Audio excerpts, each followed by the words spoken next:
Can I have your attention, please? We'll be starting up shortly. Good evening, and welcome to the Lowell Planning Board meeting for December 3rd, 2012. And first of all, happy holidays to all. We do have a public hearing this evening and a couple of matters under our new business and under our old business. The first matter for a public hearing is 1857.1, 1861-1867, 1909, 1929, 1939-1949 Middlesex Street. The Lowell Planning Board will hold a public hearing to hear all interested persons relative to an application by Middlesex Partners Limited Partnership for site plan approval for a project located at the above listed address. The applicant proposes to convert the existing manufacturing warehouse facility into a K-5 charter school. The project includes demolition of some of the existing buildings and reconstruction of the existing central building to house classrooms and related school facilities. The applicant is seeking site plan review, excuse me, under section 11.4 of the City of Lowell zoning ordinance. The parcels in total comprise of approximately 385,636 square feet of land area with 288 square feet of combined building area and is located in the suburban mixed-use zoning district. I do know that at the last meeting, when this was in for a preliminary matter, I believe Mr. Moses was present and requested at that time that we have somebody here for hearing impaired to help in his assistance. I received a phone call this afternoon at 5:30 from our planning staff indicating that we were unable to get one for tonight's meeting, and they would hope to have one for a further matter. I wonder if Mr. Moses, could you step to the podium, please, for a minute? Can you step up? Okay. I heard what he said. Okay. Well, I'll help. Okay. He said that he got a correspondence from you a couple of weeks ago that that you wanted some hearing assistance. An effort was made to get that hearing assistance. Unfortunately, DPD was not able to get the hearing assistance, and the board only found that out this afternoon. Okay, I think that's really unfortunate because of the fact that I wasn't even able to hear what you said until Attorney Eliade has just told me. Under the federal law, I'm supposed to be provided a card provider. 2 weeks ago, we ran into the same problem, that the city had been notified that there should have been a card provider. There wasn't one. Mr. Clausen was arranging for one. There isn't one tonight. I won't be able to hear the discussion. Yeah, I mean, I know, I just received that information today, so Aaron, I don't know if you have a comment on that, or? What was just said? I didn't hear it myself. Would you repeat that, Sure. please? I said, we just found out today we did order one for him. You can tell him that. They just found out today, and they did try to get one. We've ordered it when you requested it last time. Yep. Mr. Chairman, I would request that we simply postpone the meeting to the next available meeting of the Lowell Planning Board so that I can hear the discussion since I'm in a butter. Okay. That's something that I personally can't do. I can speak with the board members and anybody else who is here this evening in regards to the matter, because whether this public hearing is going to be completed tonight or not, I do not know, because I know the board members and I have been looking for certain information that we just received this evening. Tell me what you just said. Basically said that this is a hearing scheduled for this evening, and that the proceedings generally are held here on this evening when noticed, and it's a circumstance beyond their control. Did I miss something out of that, Mr. Lanahan? Correct. Right. Okay. And And it would be up to the board whether to continue the public hearing or not. And- Or to at least start the public hearing and maybe continue to a future date to finish the public hearing. 2 weeks ago, I was told by I know that. that it was an informational meeting. I was told that this meeting is a meeting where you make a decision. Based on the fact that I'm a butter and I can't hear what the discussion is, my rights will be usurped. And as a result, I think the only way to deal with it would be to postpone it 2 weeks so that I can hear and that the planning department can provide a card provider. Okay. Let me just say this in reference to that. First of all, if we're talking about rights being hurt here, we're talking about the rights of all of the people that I have with us here tonight for a scheduled public hearing. And the next hearing date for this board is not till January 7th. If it's my opinion, based on my experience in these matters, that this matter will not be ready for, or ripe for a vote this evening, and that the board will listen to testimony. I'm certainly willing to ask for a volunteer here in the crowd to sit with Mr. Moses and give him as much information as they can. As you folks know, either Aaron or Swathi take excellent notes of the proceedings, number one. Number two, the proceedings are on videotape. If necessary, if it ever came to that, what Mr. Moses has indicated is that he won't be able to hear the discussion. It will be on the tape. If we have to, I'm sure my clients will be more than willing to pay the cost of having the videotape transcribed so that he can hear that as well, so that he would not be in any way injured. I don't think that's unfair or unreasonable. I had requested from the Department of Planning and Development that somebody sit with me and watch the videotape from the past meeting 2 weeks ago. That was refused. I was simply provided with written minutes of it. So what Attorney Eliade is suggesting, I wanted from the last meeting. It didn't happen. Well, let me also add, as I said again, it's my opinion that there will not be a vote this evening. We just want the board to have the opportunity to hear this material and hear the discussion, et cetera. And again, it's on videotape. It's the same thing as being there. He may not be able to hear it tonight, but if necessary, as I said, we will have that videotape transcribed so that all of the evidence that goes through this microphone and comes out to you folks and vice versa can be available to him. I don't think he's injured in any way. Yes. No, hold on, please. Mr. Clausen, can I hear from you first? I know what he said, and I know about the last meeting, and I know the effort's been made. The last meeting, I know the request was made. We couldn't have it on time. At the time, the acting chairman indicated we'd have it scheduled for tonight's meeting. I know you reached out, scheduled for tonight's meeting, and that's when you called me this afternoon at 5:30 to tell me those assistants weren't available. Correct. We work with the Mass Commission for the Deaf and Hard of Hearing to coordinate translation services or transcribing resources for meetings at the request of anybody from the public seeking those kinds of services. We reached out a week and a half or so ago to schedule that for this meeting. Was made, or was given the impression that there would be someone here tonight to provide that, the CART services, which is essentially closed captioning type of transcription of the meeting as it happens. I followed up today to confirm and also figure out logistics for that, and found out that there was in fact not going to be anyone here tonight to provide those services, unfortunately. So that's when I reached out to the parties to communicate that information. I did get confirmation that on the December 10th Zoning Board of Appeals meeting, there would be CART services there for that public hearing. And then I did want to schedule out forward in case the item was continued to the January 7th meeting. We did get confirmation that there would be someone providing services there. As to refusing a transcription of the last meeting refusal, we didn't refuse the request. We provided minutes where we tried to provide a, if not verbatim, near verbatim transcription of what happened at the meeting, and provided those. I wasn't aware that those were insufficient. I thought they were. We could provide more detail at Mr. Moses' request. And I believe for Mr. Moses that essentially what Aaron just said was that they have made multiple attempts, as we indicated, that they were certainly willing to provide you, and did Aaron provide Mr. Moses with a copy of your notes, or? I don't. Minutes, I believe, right? Through the They chair? were- Of the minutes, I'm sorry, right. They were draft set of minutes because the planning board has to approve them, but there are minutes that we attempted to provide at a verbatim level of review of the meeting. It's not completely verbatim, but it's a close summary of the discussion, the November 19th meeting. And what about a transcription for tonight or whatever? There was no transcription of the last meeting, is that correct? Correct. Okay.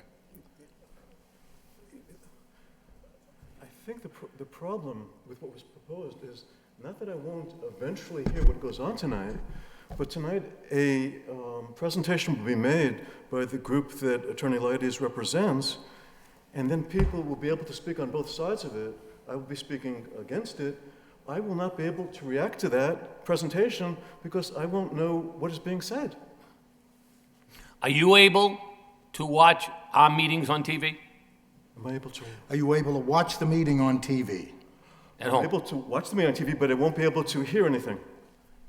So when you watch it on TV, do you understand what's going on? Do you have a way of picking up what happens when you watch it on your TV at home? When you watch it on TV at home, do you have a system that allows you to listen to the television? Many things, yes, because I watch closed captions. But as far as I know, the Planning Board, the Zoning Board of Appeals, and the City Council do not have closed captions. So I'm not able to hear what goes on. Once again, I would propose, Mr. Chairman, that I understand what he's saying, I do too. okay? But let's bear in mind that he's saying he might not have an opportunity to react to something that's presented this evening. If we provide him with a transcription of these proceedings between now and January 7th, that coupled with the video of the meeting will give him the opportunity, and as far as I'm concerned, he can have an hour. Obviously, the board has its own rules and regulations. He can have all the time in the world next week, at the next meeting, to react and talk to the board in reaction to things that were said. So at that point, what's the harm that's occasioned to him? Tell him, I guarantee, this board will not vote on this project until we hear every single word he has to say.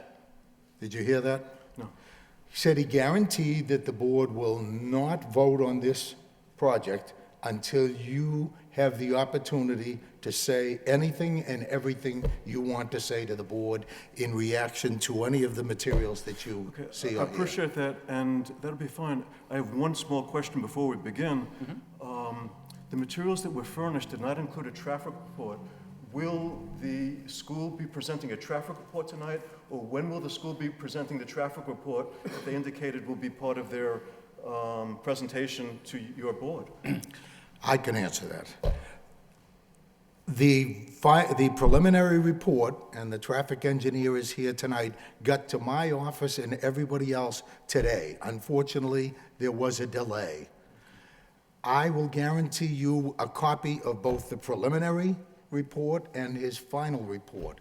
I'll even make him available in a meeting in my office with you or in whoever wants to be there to work and talk about that. Okay, That fair enough? that sounds fine. And you can just let them know, we didn't get that report till tonight. That's right. So, None of us did. I didn't get it. Therefore, none of our city departments have had a chance to look at that, which they have to do before we can approve any plan. Nobody else has had a chance to look at it either, really, except preliminarily, quick today. And Mr. Leides, can you tell them that I do deeply apologize? And Mr. Linehan said, most importantly, that he deeply apologizes to you for the fact that For the inconvenience. beyond his control even, there is no system for you here tonight. I appreciate that. Okay. Can I just ask by a show of hands, how many people are here present for this project alone tonight? Okay. I mean, so one of the problems I have is, we have a lot of people who come out for the meeting, for public hearing, who's here tonight. Obviously, what I'd like to do is start the meeting, listen to what everybody has to say. As indicated, the traffic report was just received by the planning board and staff tonight. We as a planning board basically can not vote on the traffic impact report until our city traffic engineer has seen it, the fire department has seen it, and that we have a chance to get comments back from them. So the only way we could vote this evening without those comments back would be a denial. But as I indicated earlier, when we get things late at this, and due to the fact of Mr. Moses' hearing impaired, I would definitely continue take as much testimony this evening and continue the meeting to our next public hearing to give Mr. Moses a chance to be brought up to speed with what's going on, and then to give everybody else the opportunity who has taken time out of their daily schedules to come down and speak this evening. So if that's acceptable to the board members, that we go forward this evening? Yeah. Any questions by the board members? Okay. So we'll do, Mr. Leides, my intention is, as just indicated, we'll open the meeting, hear as much possibly as tonight, and most likely continue it to the next meeting to bring him up to speed, and any questions that maybe the board may have in regards to any of the information that's been given to us at the late hour this evening. Fully understand. Thank you. Fully agree. Okay. So now that I've read the public advertisement, can we hear the case for the proponent, please? Well, in case anyone hasn't figured it out yet, George Ciolides Jr., 133 Market Street, Lowell, and I'm here this evening on behalf of the applicant. Some good news and some bad news, by the way. The good news is that I've had laryngitis all weekend, so I may be limited on how much I can speak. The bad news is I got my voice back, so I think I'm going to be able to make it through the evening, but if I lose it along the way, I'll hope somebody else can help me out. I'm here this evening for what I consider to be one of the most important matters that's come before your board in quite some time, and that is the issue of whether or not we're going to have a new public school in Lowell for the benefit of our families and, most importantly, our students. I'm here to present the application for the property at 1857 Middlesex Street in Lowell, a property that's owned by Middlesex Partners Limited Partnership, two of the gentlemen of whom here. I'll try to introduce some of the people along the way. Some of them you'll be hearing from shortly. Many people here tonight are here because they've worked very hard to make the Lowell Collegiate Charter School a reality. And I'll be speaking this evening principally on behalf of the property owners and the property purchasers of this property, because obviously the critical and principal issue is this property the right site, and is it available and usable in accordance with the rules and regulations of the city and all of our codes. Bear in mind that it's taken these people more than a couple of years to pull this all together. This is not something that just happened overnight. And we have some hard-working, dedicated trustees of this organization who've been working to bring this into fruition. Dating back now to May of this year, there was finally a vote and agreement by the Board of Education, the State Board of Education, to grant a charter to the Lowell Collegiate Charter School to begin a charter school in September of 2013. Very short window that they have to put this all together. Needless to say, they started right out to try and find a site that they could use that would be good to take care of the first flow of students for the period, for the group kindergarten through the 5th grade, a number that is fixed at 540 to begin with. Quite a challenge for them, and they scoured basically property after property in the city and found what they believed to be the best property they could. By the way, they had the right to find a property and build it, to find a property and lease it, to find a property and rehab it. In this case, what the property at 1857 Middlesex Street provides is an opportunity to build off of a structure that's somewhat in place. They will be taking down, you'll see the plans and hear about them later, they'll be taking down a portion of the building and then rebuilding that. This site, I've said recently a lot of times, I've lived my entire life, too many more years than I'd like to admit to, in the city of Lowell, and I never, ever knew this 9-acre site, almost 9 acres, just short of 9 acres, existed. And when I first saw it, I was quite taken aback by it because it's just an incredible site on a wooded area and overlooking the river. And I think there are so many positives to this, and you'll be hearing more about it. The property has been used for decades. By the way, this is a building, a good part of the buildings that are on the site now are in excess of 120 years of age. There's some real classics, a couple of classics there. So this property's been around and used for commercial, industrial, and warehouse purposes for a long time. The property includes mostly operations run by Bradford Industries, a company that's been in Lowell for decades as well, successfully working and employing many, many people. And the property is regularly visited by large vehicles as big as 18-wheelers, and you'll be hearing testimony later on from Mr. Hammer of Hancock Associates that will indicate to you that this property, with the configuration that we can put there and with the 30 feet of roadway that leads into the site, is more than adequate for not only putting in school buses and vehicles, large vehicles of any type, but also to provide a sidewalk for the students and a bike path for the students along the way. Interestingly, this property 5 or more years ago, and I'm going to guess that at least Mr. Lockhart and the chairman were probably around here 5 or more years ago when this property was brought up once before. Mr. Frechette too, okay.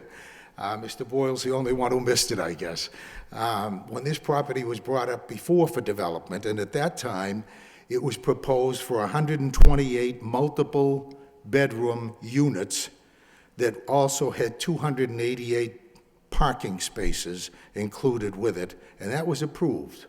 Apparently, for whatever reason, I don't know, nor at this point do I care, but that development failed, and the property returned unsold to the Middlesex partners. The interesting thing is that they realized through the proceedings that took place at that time that a very, very important part of any project in that place would be the access and the egress and obviously the flow of traffic as well. So they set out in 2010 to take affirmative steps to solve that problem. And what they did is they went to a neighbor to the west of their property, on the west boundary, and set about to try and find a way. They owned 15 feet. These gentlemen owned 15 feet coming out from the property on the west side, and they then dealt with the owners, Bicknell Associates, Mr. Russo, and worked out a reciprocal easement agreement. I made a copy of that agreement. It's recorded at the Registry of Deeds, and I put it in the folder that's available, been made available to you this evening. I think what's important about that item is it now changes materially what was proposed previously and makes for, and you'll hear this from the engineers and the traffic people, makes for what we believe is a much better system of allowing vehicles to come on and go off the premises, and most importantly, to be able to bring vehicles into the premises where they'll be off the city streets and be able to make their drop-offs and their pickups by having their vehicles, whether it be a school bus or individual vehicles, right on the premises itself, not out in the street, not out interfering with any traffic or anything like that. What's also interesting, and obviously there's some time that you're going to have between now and the next meeting to look that agreement over more carefully, but the nice part of what was done when these gentlemen put the agreement with those folks is they didn't hard and fast decide exactly where every parking space and every entryway and exitway would be. And I think it was Mr. Lockhart, it might have been Mr. Frechette, I don't remember, at the last meeting who asked about some of the parking configurations with regard to that particular area. And I just want to make it clear that the beauty of this agreement is it says in essence that everybody agrees, the two parties agree, that they will make whatever tweaks and adjustments are necessary with both the parking and the traffic flow in and out of those sites so that it will be efficient for access and egress of both properties to the road. You'll hear from other people later on as to how we intend to deal with people who enter and re-enter and exit onto Middlesex Street. Again, I just said the important part is it allows for that flow and for that stacking of cars, and that's a critical part of the whole transaction. The team that I mentioned, who's been working years basically on this now, has worked very hard and diligently, and everybody's done what we think in a very short period of time are some important aspects of this thing. We have, for example, already met with the Neighborhood Association. Nancy Judge, who's here this evening, was kind enough on short notice to put together a meeting, and it was well attended, and we heard a lot of folks give us their ups and downs and pros and cons, and we've been able to make adjustments in some cases as a result of them. I'm sure we'll be hearing from some of the people who maybe weren't satisfied by all of that, but trust me when I say that we're making all the adjustments we possibly can to be a good neighbor and take care of this situation. Matt Hammer, I think you know Mr. Hammer from Hancock Associates, as well as the people from Gavin and Sullivan. We have Dan Donahue and Mr. Sullivan as well here this evening. All three of them have been working and interfacing with Aaron and Swathi and the people from DPD to get input, to try to make the adjustments that are necessary. And this has all been done in a remarkably quick period of time because everybody's been very cooperative along the way. And I think it's important for you to hear that. You'll hear a report, and I don't know that the final reports have come into the planning board yet, the reports that generally come from the city department heads. I don't think they have, because I think that comes with the DPD's recommendations and summary, which I know is premature at this point. But we've already been told quite clearly, and Matt will speak to that the fire department has absolutely no issues or problems with access or egress in the manner that we have proposed to this site.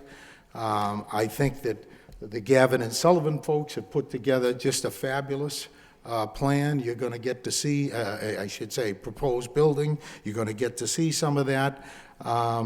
We also have a representative from the traffic engineers tonight who's going to give you at least a little bit of a rundown of what's going on there. Obviously, everybody's going to have some time between now and January 7th to look over the report and decide what needs to be tweaked along the way, but I can tell you preliminarily from the traffic report that we have that it certainly indicates that this property can be fixed and accommodated for the school. I want to point out, and I think this is very important, we're not talking about any kind of a huge development here. We're talking about a school, a very important thing in our community, if I may say that. And the fact of the matter is, we're talking about cars and traffic and school buses and whatever, but we're not talking about a shopping mall that's going to be open from 10 in the morning till 10 at night or something like that. We're talking about, and creating arguably traffic at that point, we're talking about basically 2 periods a day, start of school, end of school, where there may be more cars than normal that are going to be on the roadway as a result of this school, 5 days a week, and 9 to 10 months a year. We're not talking about the whole time. We're very confident that with the proper traffic engineering and with the conditions that the board would put on there to make sure that everything is okay, and obviously we're very amenable to coming back at a regular time, whatever time the board sees fit, to do a review and see that everything's going all right, and that's important. But again, the most important thing, as I said, is we all heard, till probably we're sick to death, from the election period about the importance of education and jobs. Well, this is where the rubber meets the road, as they say. The importance of education in our community and the possibilities and the new possibilities that are going to be made available through this process. And you'll find out along the way at basically no capital cost to the city for this brand new facility is going to be very, very important. Lastly, needless to say, we have a whole new bunch of jobs scores of jobs that will be created both from the construction aspect of this, as well as new teachers, new people to support the facilities, and this is all going to be a plus for the city. So, as usual, I probably said too much, and I probably will not be finished in saying what I hope to say are the positives about this. But what I'd like to do next is introduce to you Jose, who knows charter schools probably better than anybody else there is, who just is going to give you a brief idea of what charter schools are about, because I think it's an important element, even though we know structurally we're talking about site plan review here. So at this point, I'll turn it over to Jose and then go from there. Introduce yourself. Thank you very much, Mr. Yolides. My name is Jose Afonso. Good evening, Mr. Chairman, members of the board. I am Director of Business Development for Sabas Educational Systems. We are the organization that the Board of Trustees of the Lowell Collegiate Charter School have hired to essentially run the day-to-day operations of this charter school. And this project has been in the making for about 3 years. And this past springtime, we received approval from the State Board of Education after a rigorous review process. I've been involved with charter schools for the past 19 years, first with the Commonwealth of Massachusetts, and for the past 12 years with Sabas.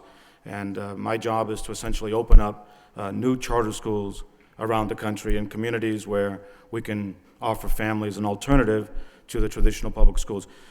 Attorney Yolides did a great job in giving an overview of the facility and the site work. I'd like to talk a little bit about what's going to go on inside the school. What kind of school is this? How will it serve families, and how will it benefit the city of Lowell? Before I do that, I'd like to just tell you a little bit about Sabas. We were founded in 1886. We've been continuously operating for 126 years, operating private schools and charter schools in 15 countries. And here in the U.S., we operate schools in 7 states, including 2 here in Massachusetts, 1 in Springfield and 1 in Holyoke. The school in Springfield is a K-12 school in operation since 1995. It's one of the first charter schools to open in the state, and the school in Holyoke has been in operation since 2005. And together they serve about 2,250 students. These schools are highly successful. They have a proven track record, because here in the state of Commonwealth of Massachusetts, in order to receive a charter these days, you have to be considered a proven provider. It means you have to have a distinguished record of serving the families who enroll and students who enroll in your school. This school is a college prep model. Will follow the same, essentially the same model that we implement in elite private schools in Frankfurt, Germany, and Dubai, and Bath, England, and in Minnesota. So we have private schools where families pay many thousands of dollars to attend these college prep K-12 schools. And we've taken that program and have essentially implemented it now in charter schools. So if you go to our schools in Springfield or Cincinnati or Flint, Michigan, or Detroit or New Orleans, you'll see essentially a private school model serving public school students. Here in Lowell, we will start with grades K-5. Our students will wear uniforms. They'll have opportunity to attend school for a longer school day. I'm sure not too many students will be too happy about that, but that's equivalent to about an extra 22 and a half days a year in school. Our students will focus on English and math, which are the cornerstone subjects in our program. It's where we really hammer home the importance of English and math. Literacy and numeracy are really critical. They're the gateway subjects for every other subject. So if we have to sacrifice anything, we'll sacrifice others, but never English and math. It's critical that they be completely fluent in both math and English. The school will also have high expectations for all students. We're not going to expect less from students who may be struggling versus others. School will be safe, will be clean. We take great pride in operating schools where students feel welcome, they feel like they're at home. They really feel that this is a safe place where bullying is absolutely not tolerated, where every student is expected to treat their peers with respect, and where the staff are expected to treat the students they teach with respect. It's a critical aspect of our program. You know, at the end of the day, this facility, as Attorney Elides said, was found after a huge, long search. I mean, we spent a good amount of time scouring the city, and Lowell, you know, unlike a lot of other cities, is really, you know, heavily built. I mean, there aren't a whole lot of tracts of land or available facilities that can accommodate schools. This facility will serve the Lowell Collegiate Charter School essentially forever, for as long as it's in operation. Because it is large enough, it will allow us to have ample outdoor space so the students have opportunity to enjoy outdoor activities, ball courts, etc. It will allow us to build a full gymnasium. We will build it in phases, obviously, but when all is said and done, this space, this land, can accommodate this school's programmatic needs. And, you know, charter schools around the state and around the country, frankly, oftentimes have to settle for less than adequate facilities.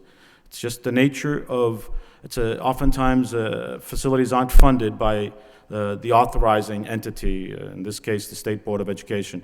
So out of the per pupil funding that this school generates, it has to build a facility. We're very fortunate to have partnered with the Charter School Development Corporation, a nonprofit organization out of Maryland that develops charter schools around the country, that will be the developer for this site. So students in Lowell attending the Lowell Collegiate Charter School will not be subject to a subpar facility. They'll actually be attending a beautiful facility.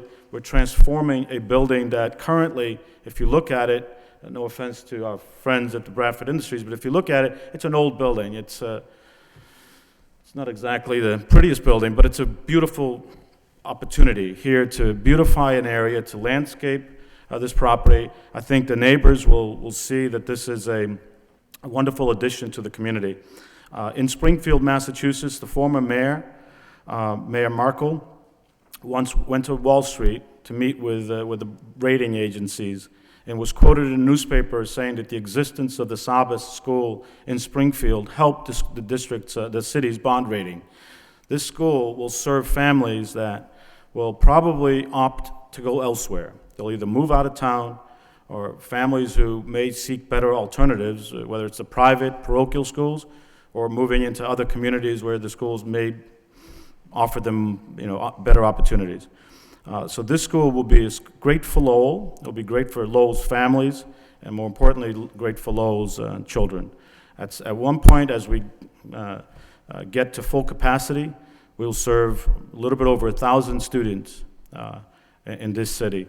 And so we'll have a huge impact, a very positive impact as a college prep school, where in all of our other charter schools, 100% of our students get accepted to college. And just last year in Springfield, 123 graduates earned $9 million in scholarship money. So they're earning, on average, about $73,000 per student. So the track record is there. The program is going to provide families with an opportunity that they can benefit from. We're grateful for the opportunity to go through this process and to share with the board the details that this excellent team from Hancock Associates and others have put together. So thank you very much. Appreciate the opportunity. Thank you, sir. I think next I'd like to have Jack Sullivan and Dan Donahue from Gavin Associates give you an idea of the building that they're currently drafting as a proposed site for the plan. If you guys could start by maybe introducing yourself before you get up there. Good evening, Mr. Chairman, board members. For the record, my name is Jack Sullivan from Gavin and Sullivan Architects on Warren Street in Lowell. And as you know, we've been before you people quite often. We've redeveloped approximately, I don't know, I'd have to say 24 existing buildings in the city. We've been commissioned to analyze a program for the charter school that would meet the required number of classrooms, kindergarten rooms, special ed classes, computer labs, multi-purpose room, warming kitchens, support, administrative offices, etc. I'm happy to say that I really think that we've hit the program 100%. This building, which I'm very familiar with, I was involved in another development prior to this on this building. This building is tailor-made for this charter school program. What we've done is, first of all, the bones of the building, the structural integrity is perfect. It's much better than a lot of buildings that we've worked in the city. So, but we're adding, no offense, a lot of lipstick to the exterior of the building to give it a Mill City vernacular. We are creating a lot of natural lighting through the addition of windows and skylights. One of the challenges we did have is that because of the required size of rooms in the existing structural grid, we are going to have to move some of the existing structure in the interior.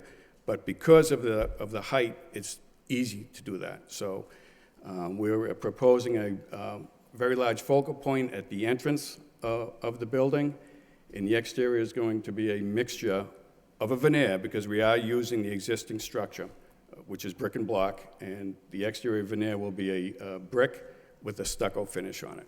So I'd be happy to answer any questions.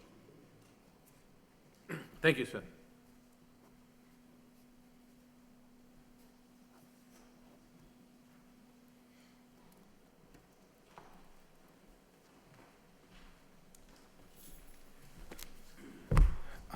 Okay, next up, everybody's been wondering and worrying and thinking about the traffic situation, so I've asked Jeff Dirk from Vanessa and Associates to give you his preliminary review and ideas of what he thinks the situation now and what can be done. Obviously, everyone's going to have a chance to read the full report shortly. Thanks. Good evening, Mr. Chairman, members of the board. For the record, my name is Jeffrey Dirk. I'm a principal with Vanessa and Associates, and as was mentioned, we're the traffic engineers on the project. As a part of the introduction, you kind of heard that the first step in this process, we talked about acquiring the site and everything, but we wanted to make sure that the site layout, and in particular the access to the property, was properly located and designed. And so we spent a fair amount of time working with the planning department in getting all of that configuration done. So what that did was essentially put us a little bit further back in terms of completing the traffic study. And you had, I won't say the pleasure, but you received a copy of what is the executive summary from the traffic study that was just completed today. The traffic counts that form the basis of the study were finished in November. So it's relatively fresh data and fresh for us in terms of the analysis conditions. We did complete the full traffic study today, and as you had mentioned, we have not had the opportunity to submit that to the planning department and have your traffic engineer review that document, and we will be doing that in the next day. And we do look forward to continuing the collaboration that we've had as the project has kind of developed itself. So what I'd like to do tonight is I'm just going to walk you through portions of the executive summary that you received and kind of hit the highlights in terms of what we're looking at in terms of traffic management. Everyone's familiar with the way that schools operate, and the kind of the challenge that we have as traffic engineers, anywhere you cite a school, is those distinct spikes of traffic that happen. Unlike, as was talked about, other types of development in the area, generally as traffic engineers, traffic is dispersed. So we have the opportunity to take traffic volumes and spread them out over the course of the day. Any type of school facility, the challenge that we have is you have a lot of traffic arriving in very short time periods, arriving in the morning and then leaving in the evening. So as you look through the traffic study, what we're really focused on is traffic management. And we spent a lot of time in the study dealing with how to manage the traffic, because it all arrives, it disperses, then there's no traffic essentially associated with the site. So just some facts and figures. The traffic study, before we prepared the study, we established a scope of work, essentially, that was approved by the city planning department, the city traffic engineer, to make sure that everything that we're going to present to you and that's going to be reviewed is consistent with what they want to see to be able to provide to you feedback on how this site will operate and its relationship to the roadway network. So the study area that we evaluated essentially, as you might imagine, here's the site here in yellow on the board here. So you can see the Rourke Bridge is bounding the site kind of on the east side of the general study area. Middlesex Street is in this area here, Wood Street, Princeton Boulevard in this area here. The study area that was evaluated for the project consisted of the Rourke Bridge, Middlesex Street, Wood Street intersection. As you know, I'm very familiar with that because we also did the traffic study for the Walgreens project. And in fact, we just completed the intersection improvements in the area. And I think from a traffic engineer's perspective, the nice thing is going back and doing the traffic study this time, I can see how those improvements have actually benefited traffic operations. And you do see that in the traffic study. Unfortunately, the crash data has not caught up to the improvements. It's a couple years behind, but you will see that the intersection is operating at an improved level from the conditions we looked at as a part of the Walgreens project. So that's a good thing for me to see as kind of feedback on the intersection itself.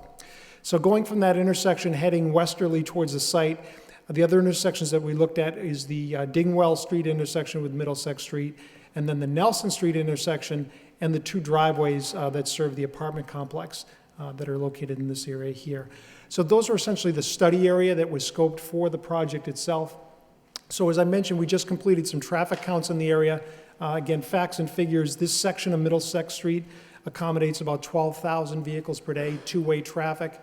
That's a high number. It's lower than what you experience on the east side. If you went to the east of the Rourke Bridge, the numbers are higher at that section than in this section here. So about 12,000 vehicles per day, two-way traffic in this area here. A posted speed limit is 35 miles an hour. In conjunction with those traffic counts, we also measured travel speeds over 2 days. Every vehicle that went along or traveled along this section of roadway for a continuous 2-day period, we measured the speed of traffic.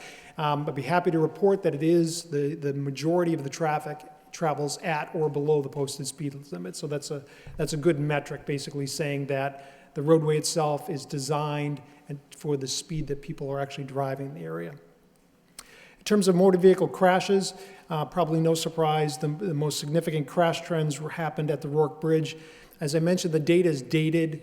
The data that's available to us only goes up to 2010. That's all that's available through the State Highway Department, and that's what we use for our crash data. In the vicinity of the project site, on average, there was basically reported at about 1 crash per year. That's not significant in terms of trends in the area there. So at least this section of Middlesex Street in front of the project site did not experience any crash history that would say that there's a deficiency relative to the layout of the roadway, the geometry of the roadway, or the speed at which traffic is traveling in the area itself. In terms of facilities, there's a sidewalk continuously along the north side of Middlesex Street in this entire area. There's a sidewalk along the south side, basically from Dingwell Street down to the Rourke Bridge area. So there is sidewalk infrastructure in the area. I'll talk about how we're going to tie ourselves into that sidewalk, because of course one of the things we do is we want the children in the neighborhood to be able to walk and bicycle to the site. So some of the improvements we're doing as a part of the layout of the site is to tie the site into that pedestrian infrastructure, allow bicycles to be able to come into the site so that we can reduce some of the traffic that may be coming into the property itself. Now, as was mentioned, you heard kind of the talk about the school program itself. So in the traffic study, as you heard before, we need to look at 5 years in the future. So we take all of those existing parameters I just mentioned, and we look at the year 2017, both with and without the project. Now, when the school opens, as was mentioned, it will serve grades K through 5, but it's also, per the charter, allowed to expand and add potentially a grade per year thereafter. So that what they're able to do over a 5 or so year build out is the school could potentially go from K through 5 all the way to K through 12. So when we're presenting the traffic study and looking at the impacts of the project, what we want to make sure of is that not only does it work at opening year, but that it's also going to operate effectively. And the improvements, and most importantly, the traffic management plan that we're going to talk about, can accommodate the build out so that as they go from 540 students, expand out to 12th grade with potentially 1,200 students, that we can accommodate the traffic flows that may be associated with the 1,200 student scenario. So in the traffic study, what you'll see is presentation of volumes at opening and then at full build-out with the 1,200 students. So just in terms of traffic numbers, the volume of traffic that we're talking about, and I'll speak in terms of the distinct peak traffic flows that we're trying to accommodate. Initially at opening, we're expecting that we'll have to accommodate about 250 vehicle trips. 540 vehicles translates into about 250 vehicle trips during the morning pickup and the morning drop-off, the afternoon pickup. The site will have school buses going to it, so that's why you don't see a direct correlation between 540 students and the number of vehicle trips. Also, that when we're talking about the vehicle trips, it's 1 hour. So you have some of the traffic that's going to be arriving and departing just on the shoulders of that. But in general, we need to make sure that the site at opening can accommodate 250 vehicle trips, and that's at 540 students. As they grow to 1,200 students, those numbers will essentially double. You have the high school. Now we're going to have some students potentially driving to the site as well, because they will, juniors and seniors will be able to drive to the site. So you go from 250, double those numbers. So then our build-out scenario we're looking at, we need to be able to take in and process about 500 vehicles over the course of an hour and then disperse that traffic onto the roadway network. So you're concentrating basically in elementary school, a middle school, and high school all into one site, and we need to accommodate those traffic flows. So that's what we're assessing in the traffic study itself. So we understand the volume of traffic. I just mentioned to you that we're talking about. So of course, we need to understand how that traffic is going to arrive and depart from the site. So what we did is we looked at the census data for the city of Lowell, and we looked at populations throughout the neighborhoods of Lowell. And when we look at the populations, we looked at populations for 19 and under. So that's what we're looking at, because that's potentially the population that we're going to draw from. And the census tract, as you're probably familiar with, it breaks the city up into various areas.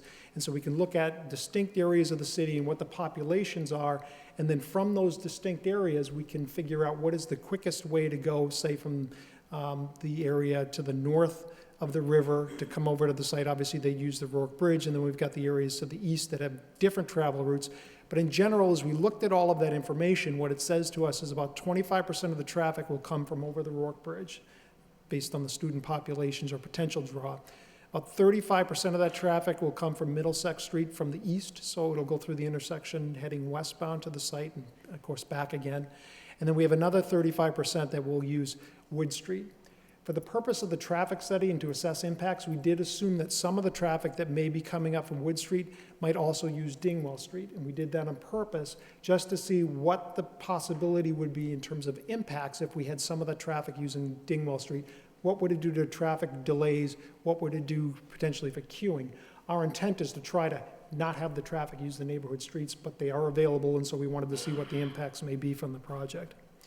Now, in terms of assessing delays at all of those locations, we did what's a standard traffic analysis that'll be reviewed by the city traffic engineer. But essentially, we're looking at delays, queuing, and reporting those delays and queues based on the report card that you're familiar with of operations. So A through F, just like a standard report card for a school.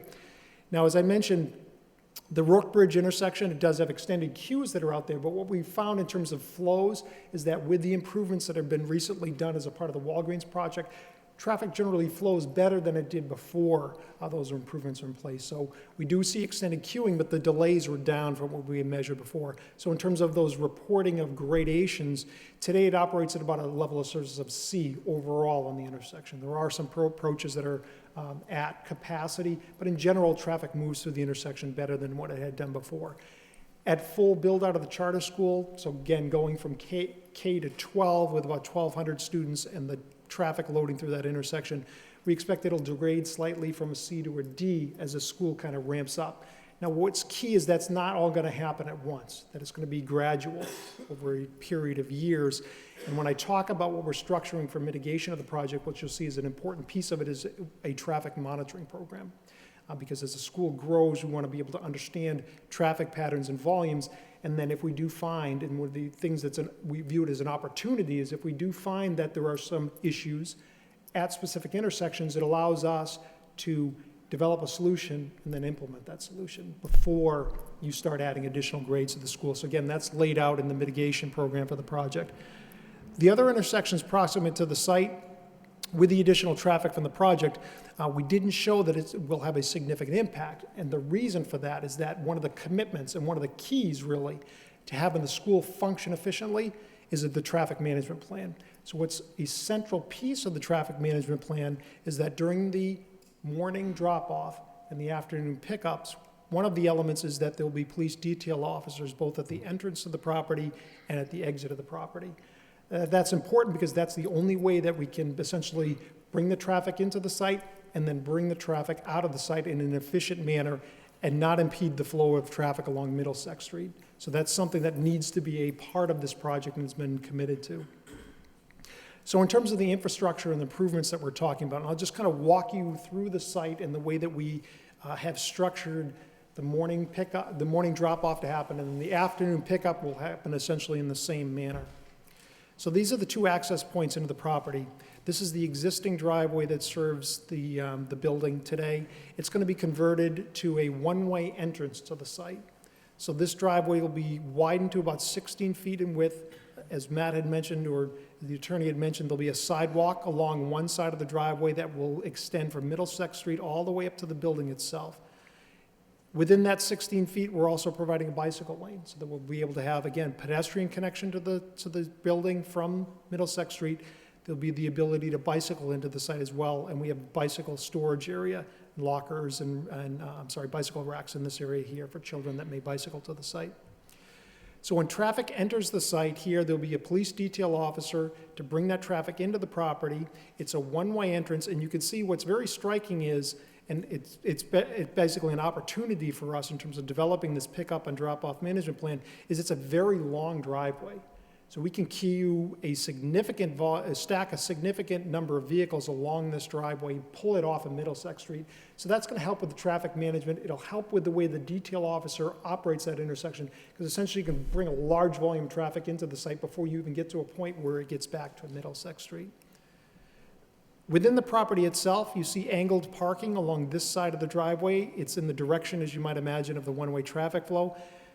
And then we have a central parking area here just to the south of the building itself. So when traffic enters the site, the way that the site will operate is essentially these parking spaces here can be used for parents to pull into and then offload the students. If there's a reason that there might be an extended need to be able to, bring backpacks, other things out of the car because they're going to be there, say, for an extended period versus someone that's just going to let their child out and then have them escorted into the school. They can use those parking spaces here for those kind of long-term, we'll say, drop-offs. In the parking area here, when traffic enters, staff will direct these cars to queue up in this area here. So cars will have the opportunity of either using the marked spaces or they can stack in 2 lanes here for the drop-off. So you have an extended lane here to pull traffic in, and then we have the ability to stack 2 lanes of traffic in this area here, plus all those parking spaces I had mentioned. Now, along the front of the school here, no traffic will be allowed. This area is going to be kept clear so that school buses can pull up and offload right at the front of the building. So they'll be able to pull up to the curbside and then offload students. There'll be signs here saying school buses only beyond this point during those drop-off and pickup periods. There's also a free lane or a lane here that's going to be kept clear for emergency vehicles at all times. So essentially, along the front of the building, you have the ability to have 2 lanes of traffic. One will be kept clear at all times for emergency vehicles. The lane closest to the school is for school buses. Now, school buses will pull in and they're given priority. So when school buses come in and offload the children, parents will be held in this area here until such time as those buses have left the site. That will also happen in the evening, so that the buses get priority of coming out of the property and that the parent traffic does not block those school buses from entering or exiting the property. So the drop-offs have happened. There'll be staff in this area here to be able to bring the children into the school itself. They will exit by way of this one-way exit that's been developed.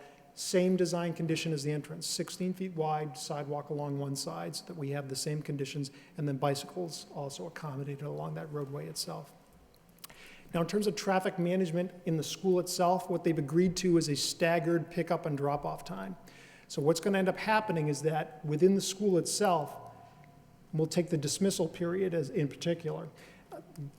Students will be dismissed by grade. They will queue up within the school itself with the teachers, and then they will be released to their parents. This staggering of the pickup and drop-off times will be communicated to the parents at the beginning of the year and then reiterated as necessary. So the goal of this is that we're not releasing all of the students at once. The parents will know there's no reason to arrive there early, because if your student is going to be released till later in the day, you're just going to get stuck in the queue there, and you're going to be pulled actually into one of those parking spaces and made to wait. So there's no advantage to arriving early if your student is dismissed later in the day. So what we're trying to do as a part of that is efficiently use this area that we've got to be able to queue vehicles there. So students will be queued up and dismissed, staggered within the site, then released to their parents, and then will exit the property themselves. The school buses will wait there, obviously, until the students come out, until they get fully loaded to be able to exit the site. That's probably the most critical piece of the traffic plan for the project, is this traffic management plan. The detail officers out on the roadway itself, the pedestrian and bicycle facilities, but to ensure that this works, and as I mentioned, because it's going to ramp up in terms of the number of students there, a traffic monitoring program is also a piece of what we're proposing as a part of the project. The traffic monitoring program will look at not only the operation of the driveway and how this pickup and drop-off management plan is happening, but it's also going to look at traffic operations and the safety data for the Rourke Bridge intersection with Middlesex Street. Now, the way that we've proposed this traffic monitoring program, and it will consist of traffic counts, a traffic operations analysis, and then the safety analysis I had mentioned. But the way that it's proposed is basically it will be done 3 times. The first time would be 1 year after initial occupancy, so that's K through 5. Then the traffic monitoring program will be repeated for each major grade level being added to the school. So the way that it would work is initially 1 year after K through 5. That would then be repeated prior to 6 through 8, the middle school being added. And it will be repeated again within 1 year of the high school being opened. So that what the city gets is basically a snapshot of what's happening out here, the traffic management plan, operations at the Rourke Bridge intersection, 3 times as the school is built out. And that gives the opportunity each time, and this will be reported to DPD, the report, as well as any recommendations, gives the opportunity to implement changes to the plan as necessary. If something's needed in terms of traffic signal changes at the intersection, it will be reported as a part of this monitoring program and can be implemented at the intersection. If something's needed relative to changes to this pickup and drop-off management plan, it'll be documented as a part of the report. Solutions will be developed. It'll be implemented as a part of the project. So I think there's an opportunity there to be able to ensure that as the school grows, we have a good plan to begin with, and then if we need to change that plan as the school is developed, we'll be able to do that in consultation with the city, with the police department, with the planning department, et cetera. So as I mentioned, it's a brief overview of what's a detailed traffic study that will be provided to the city probably tomorrow, and then we'll have the opportunity between then and the next hearing to work out any questions or comments that may come as a result of the review of that study. And as our attorney had mentioned, I'd be happy to provide copies to anyone in the audience and to sit down with anyone that might have some questions or would like to sit and go through the traffic study with me in detail. So concludes my presentation. I'd be happy to answer any questions you might have now or later on in the presentation. Thank you, sir. Thank you very much. Mr. Hammer will now give you a rundown of the actual site as he's now reconfigured it somewhat, or made some tweaks since our preliminary, and give you an opportunity to see the plan that's had some adjustments made for a couple of reasons and tell you why. We appreciate your patience.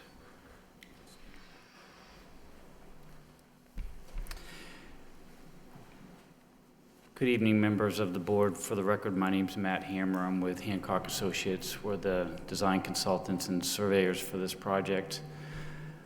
I'm going to go over the existing conditions plan for you.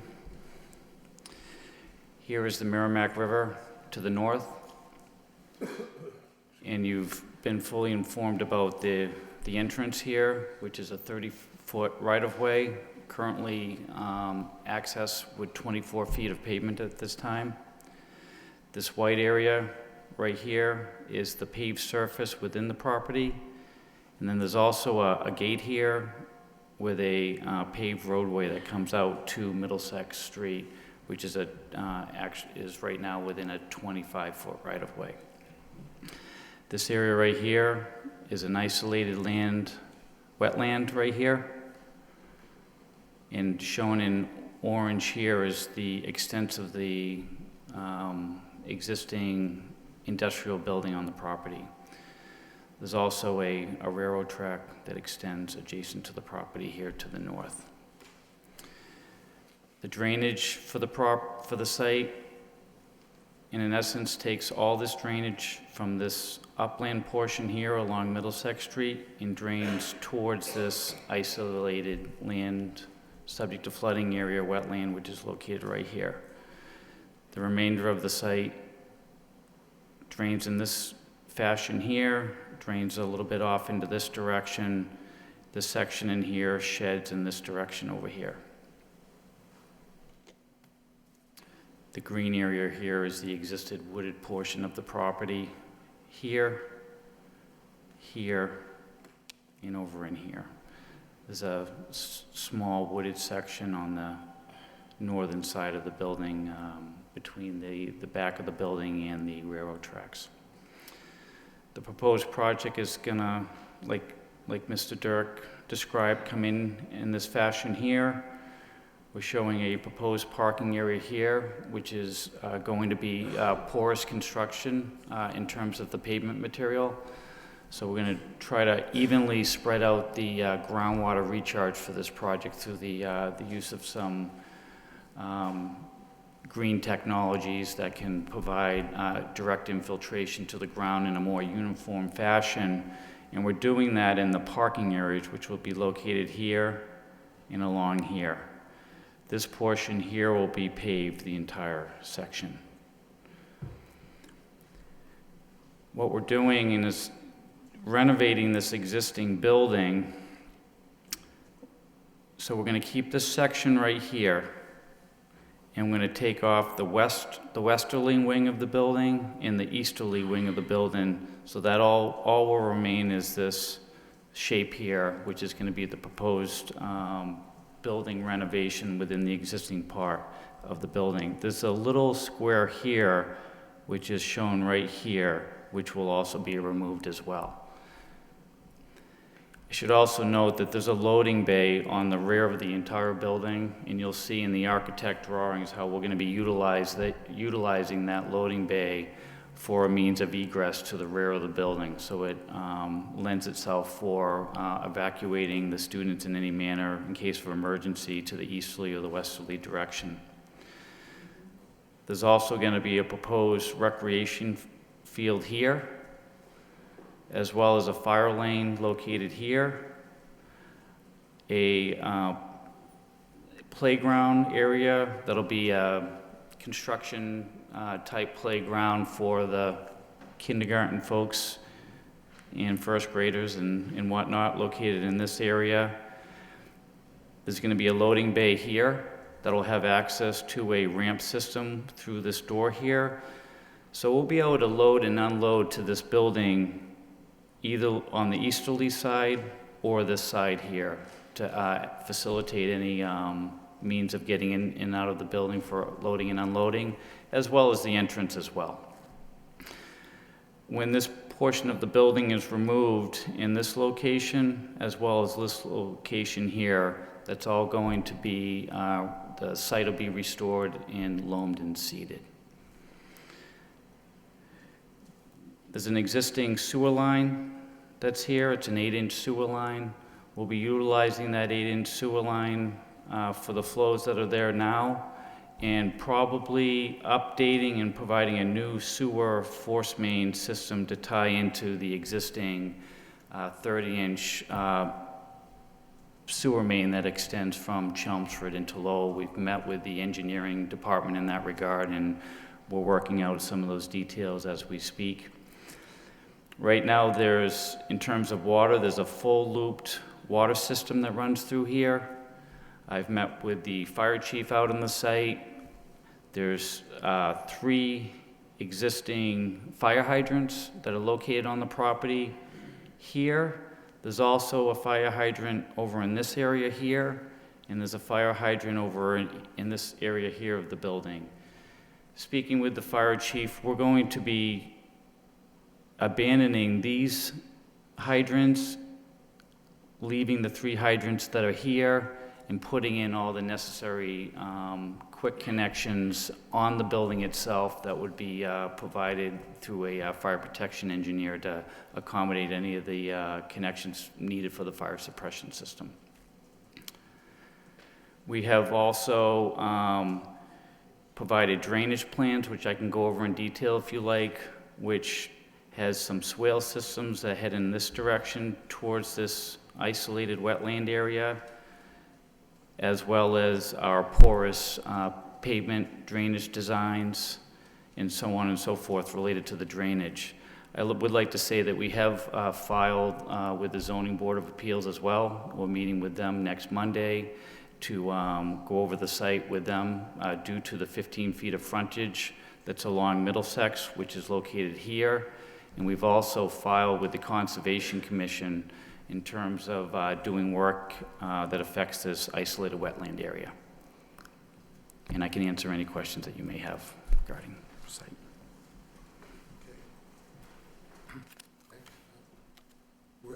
Rather than get into the question and answer point, Mr. Chairman, if I may, I have Kathleen McCarthy here, and a number of, almost all of the trustees of the organization who just want to introduce themselves and say a quick word of support. I know normally the next step would be for you to hear from the supporters, and I think that that's kind of what I'd like to do, is let the board get to know those people. So Kathleen, if you could.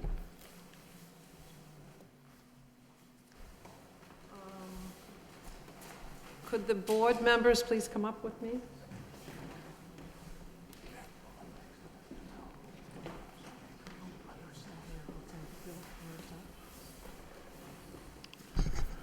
Okay, I'd like to be the first one to introduce myself because I happen to be the chairman of the Board of Trustees.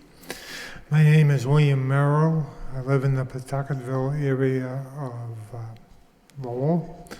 I was born and brought up in Lowell, went through Lowell Public Schools, and served at Lowell High School for 42 years as an educator.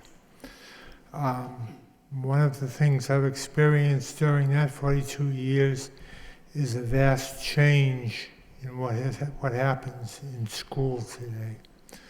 And it's because of that, in part, I have a desire to see the Sabbath system because it is a rigorous system, serious system. It's not designed to focus solely on one group of people, but on all students. I will like to introduce each member and let them say a very brief word because time is marching on. So I'd like to introduce my Vice President, Kathleen McCarthy. Hi, thank you. I'm Kathleen McCarthy, 220 Nesmith Street, Lowell, Mass. I am the owner and director of Building Blocks Preschool in Lowell, and I have been in that position, the owner, as I say, for 27 years now, and prior to that, I was a Lowell public school teacher. So as you can tell, I live education. And I just want to say to you, please just study this plan, study the schools, study this method of education. I can guarantee this is a home run for the city of Lowell. The parents now will have a choice. They have parochial schools, private schools, public schools, and now they will have charter school choice. And that is going to make lots of people happy. I know in my own school, I ask my parents before they come into me, please study, go and visit other schools, and you need to want to come to Building Blocks, in my case. But if parents can study it, they can learn about charter schools, they can read about it, and this one in particular, it's going to help. This location is phenomenal. It's a 2.5-year journey we've been on, and we thought it was going to end tonight, but we'll give everybody one more month. And I thank you, and from all of us, I thank you from the bottom of our hearts for the study that you put into this for us. Thank you. I think Raquel has to go, so. I think I have to go pick up a kid at 8. My name is Raquel Bowman. I'm a former guidance director at Lowell High School and don't live in Lowell now, but came here to be at the Artist Lofts development about 10 years ago. So there are two things that I want to comment on. One is that the building, that's your bailiwick. Mine is whether or not the school actually is doing what it proposes to do, and in the charter we've said we're going to educate a diverse population of students. We're going to provide an excellent academically and rigorous program for them. It'll be an opportunity for the parents and for the kids, and a great opportunity for Lowell. The other thing that I would add is that there is a system of accountability that you are part of, that the state is part of, so that you will know whether or not the students are being successful. And if you check, along with as you look at the plans, the track record for the SABIS organization and how well students are doing in other schools that are part of the organization, you will see that it is something that will be a benefit to the students in Lowell. Thank you. The next gentleman is Alan Miller, who would like to make a few words. I'm sort of an out-of-towner. I've been here only 41 years compared to everybody else. And I married a girl from Lowell, and I'm an accountant. I'm a controller of a company, and I run a small tax business. And I've got involved in this because I like the way they make the students are going to be working, and they're going to, my wife's a teacher, matter of fact, just for that reason, and I feel like they know how to teach these special needs kids, and I just believe that, so. Next gentleman is one of our business gentlemen in the city. In fact, was recently given a fairly prestigious award. I'd like to introduce you to Brian Chapman. Thank you, Mr. Chairman, board members. My name is Brian Chapman. I am originally from the city of Lowell. I now reside in Dracut, Mass., 100 Sesame Street. I own and operate a small business here within the city, Mill City Environmental, and I got involved in this, on the board in this program, because I'm very concerned and devoted to the city of Lowell, especially the children, giving them an opportunity to have another choice for education and for excellence. And the city is all about excellence, and that is what we're bringing here to the educational system. Thank you. Our next gentleman is a businessman and very much involved in the community, Pravin Patel. Hello, my name is Pravin Patel. I live at 30 Berry Road, Lowell. I'm a resident of Lowell for last 41 years. I came to Lowell to attend Lowell Technological Institute, and I received my master's degree in chemical engineering from there. And I was a vice president of a chemical company involved in automotive industry, and I'm retired now. I decided to raise my two children in this great city because of its diversity. But when they were growing up, I had a dilemma because of the education. And education is most important for us, especially for immigrants from India, because we are here today only because of our education. And the dilemma was that, should I send them to the private school for a better education or join the school in Lowell? But my financial conditions were not that good that time, so I cannot send them to the private school.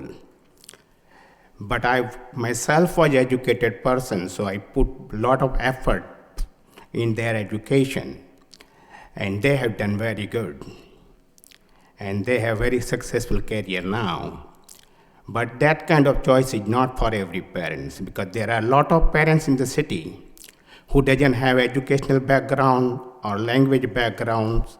they can take active effort for their children's education.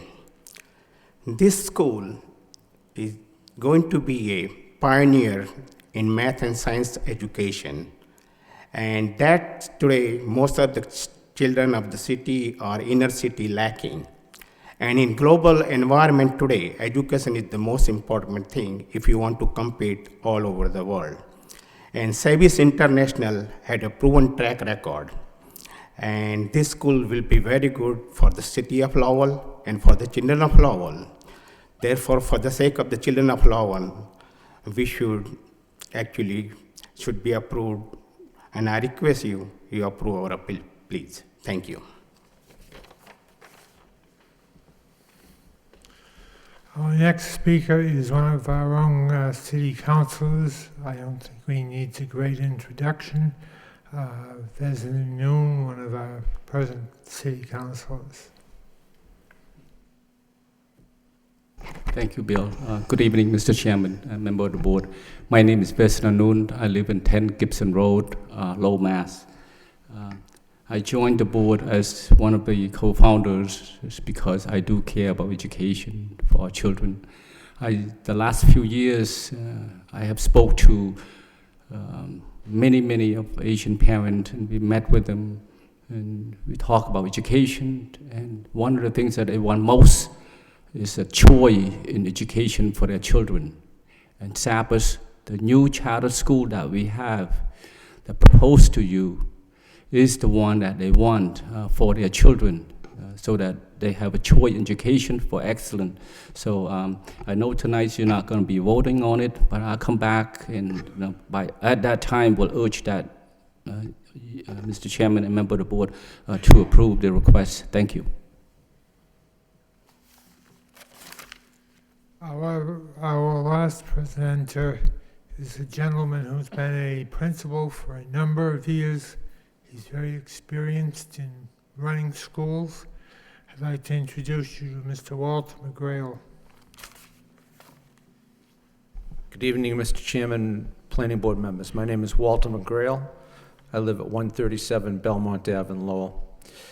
I'm a lifelong Lowell resident, having gone to Lowell State College and graduating with both my bachelor's degree and master's degree from Lowell State.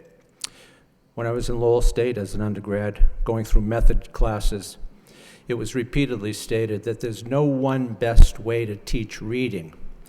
And we had that drummed into us day after day after day in these method classes. But maybe we can extrapolate that and say maybe that there's no one best way to educate students. And as citizenry in the city of Lowell, I think our goal, we'd all agree, is to have students achieve at their highest academic level. Whether it be in a public school setting, a parochial school setting, a private school setting, or a charter school setting, those are the options that parents really and rightfully deserve. Sabas has a long history, you're aware of that. We've visited the schools in Springfield, and the schools have shown a tremendous drive to have these students reach their highest academic potential. It was brought out by Jose this evening that the students at Sabas received significant amounts of scholarship money. That's a goal that's simply fantastic. I appreciate the fact that we've all had an opportunity to speak to you this evening, and we look forward to a positive result from you. Mr. Chairman and members of the board, this concludes our presentation. There are currently 8 members of the Board of Trustees, and all of them, I believe, have spoken tonight. One thing I would like to point out that someone may question is why Lowell? Why don't we go to this place or that place? When the state granted us a charter, they granted us a charter specifically for the city of Lowell. For example, there might be a place right over the line in, say, Drake that would be ideal, might be 10 acres, ready to build, etc. but our charter approves us for the city of Lowell. These are the children that we wish to work with, and these are the children we're asking you to help us to achieve success by opening this Sabbath Charter School. I thank you for your attention and for your hoped approval. Thank you. Thank you, sir, and to all the Board of Trustee members for speaking. Thank you, Mr. Merrill. Mr. Chairman, as far as the people that I'm aware of who asked me to give them an opportunity to speak in support, that's it. Obviously, as you know, I and my team will be available to answer any questions the board has after you complete the open phase of the public hearing. I'm going to relinquish so that you can complete. I know there are other supporters here who want to be heard, Mr. Chairman, so I'll get out of the way now. Thank you. Okay, since we've heard from people who are in favor so far, we'll keep that part of the agenda going. So if anybody else at this time would like to speak in favor of the project, they please come to the microphone and state your name and address for the record, please.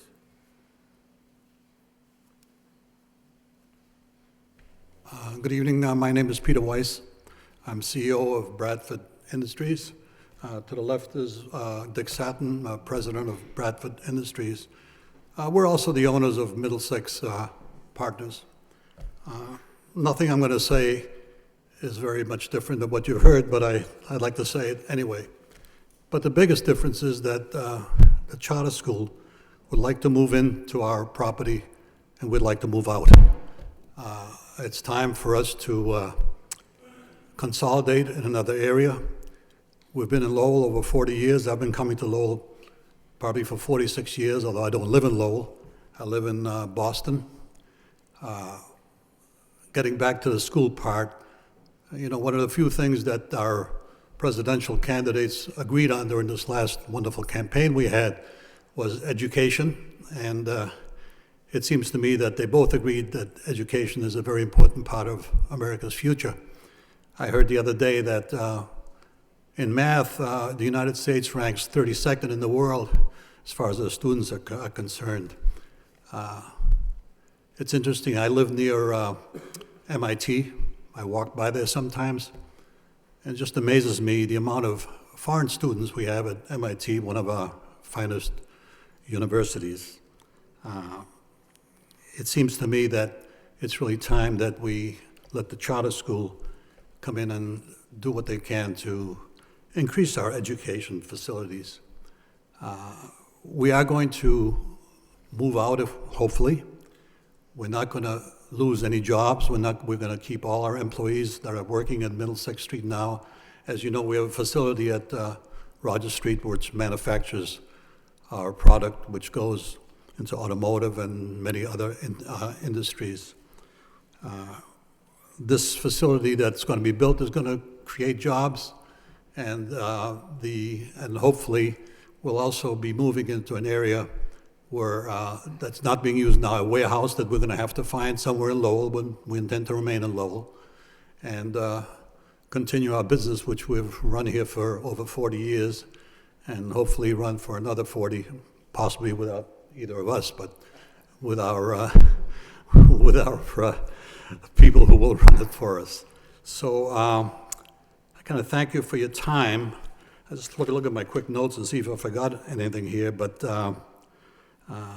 no, I guess I didn't. I just want to make it clear that this move is a move where we're going to fill up an empty warehouse in Lowell someplace.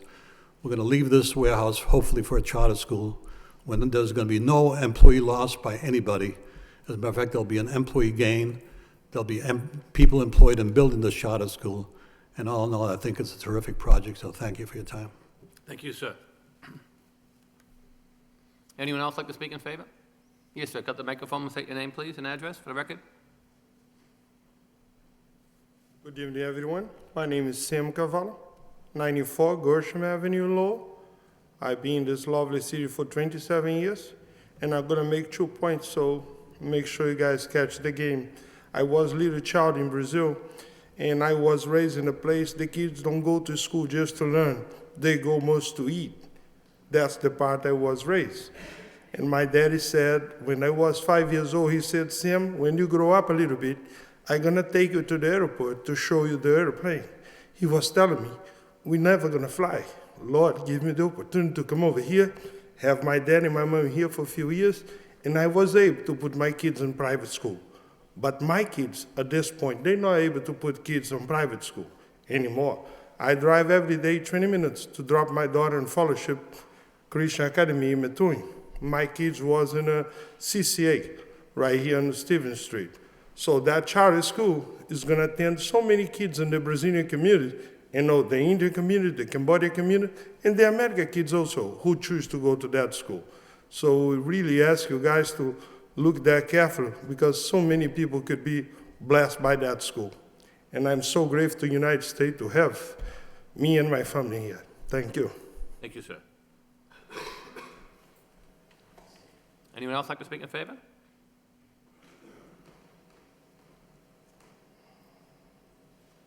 Anyone else like to speak in favor? In favor? If not, anybody want to speak in opposition? Just take to the microphone, please. Whichever gentleman first.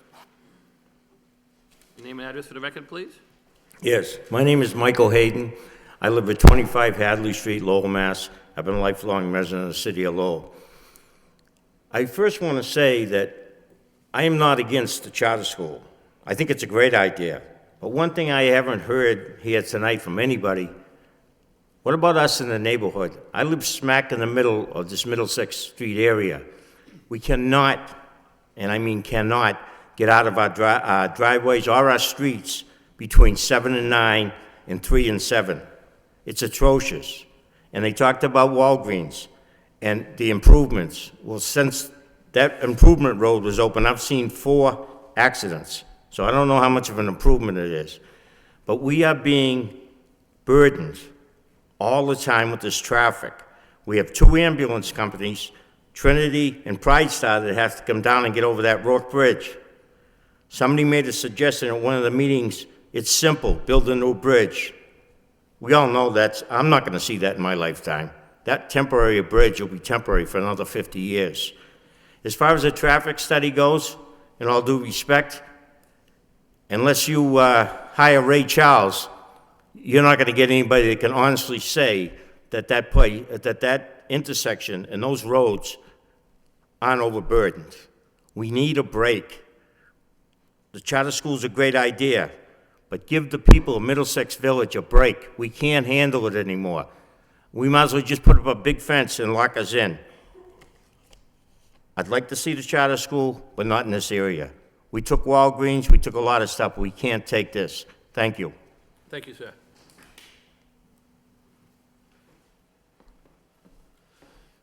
Mr. Chairman, Douglas Hausler of Lampert, Hausler, and Rodman, representing the owners of an abutting property at 1831, 1833 Middlesex Street.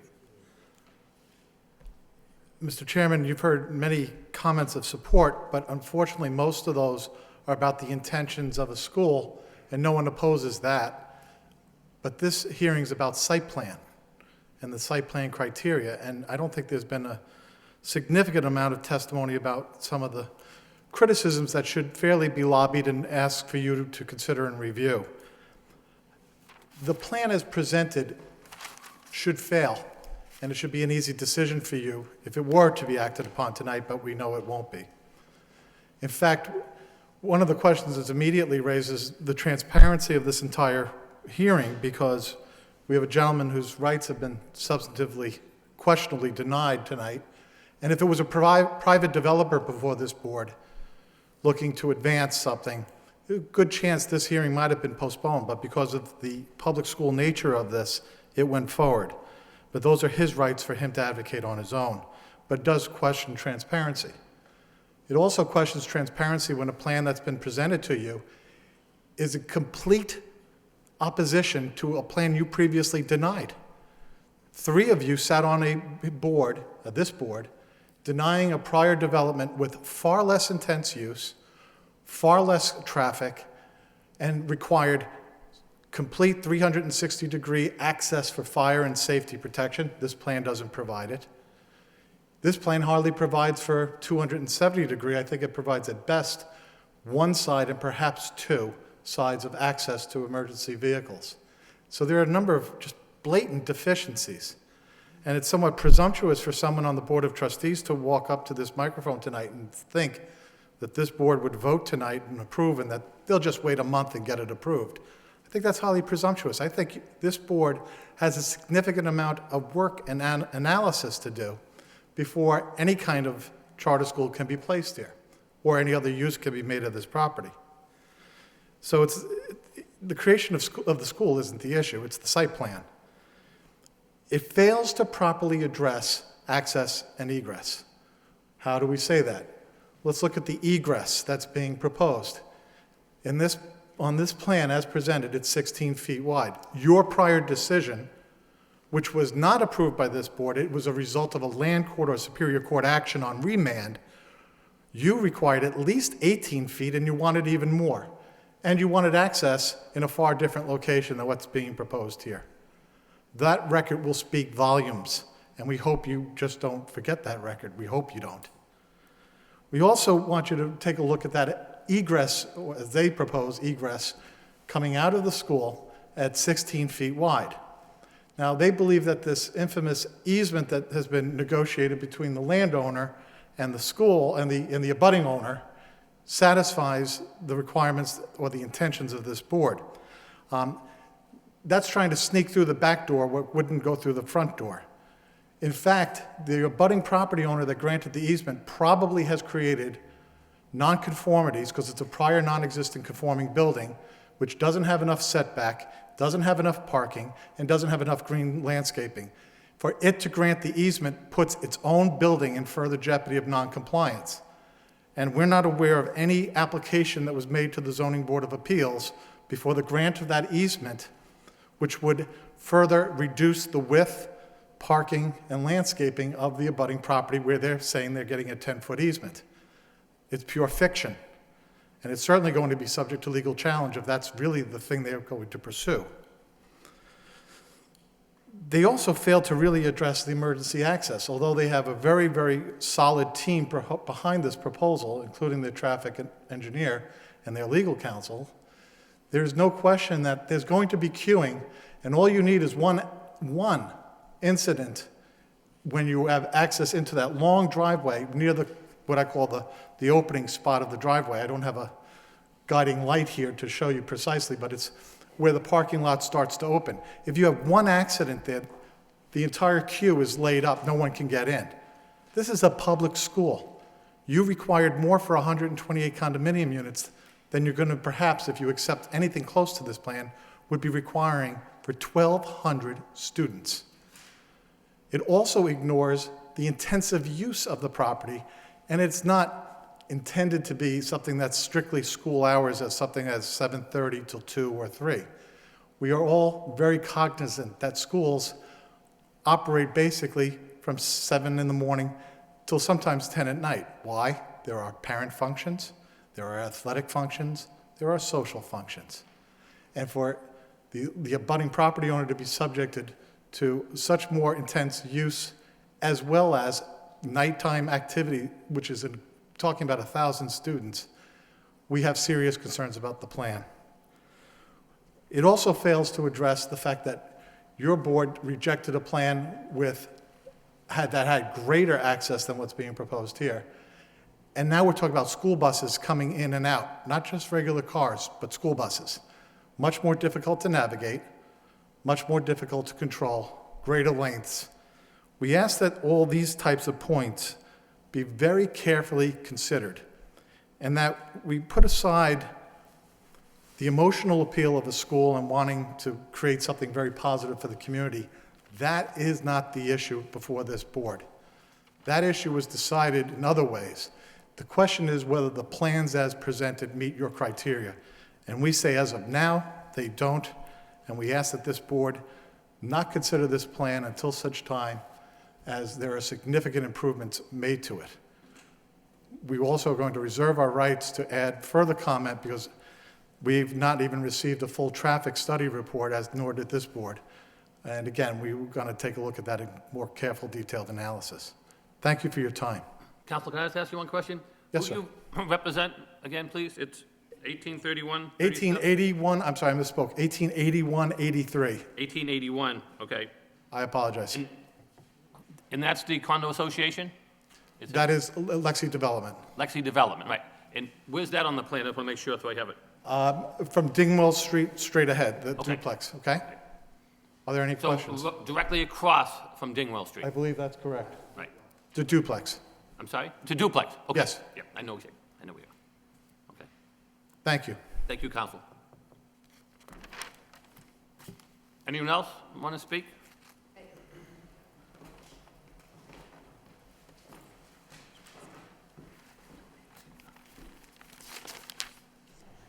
Good evening, Mr. Chairman, members of the board.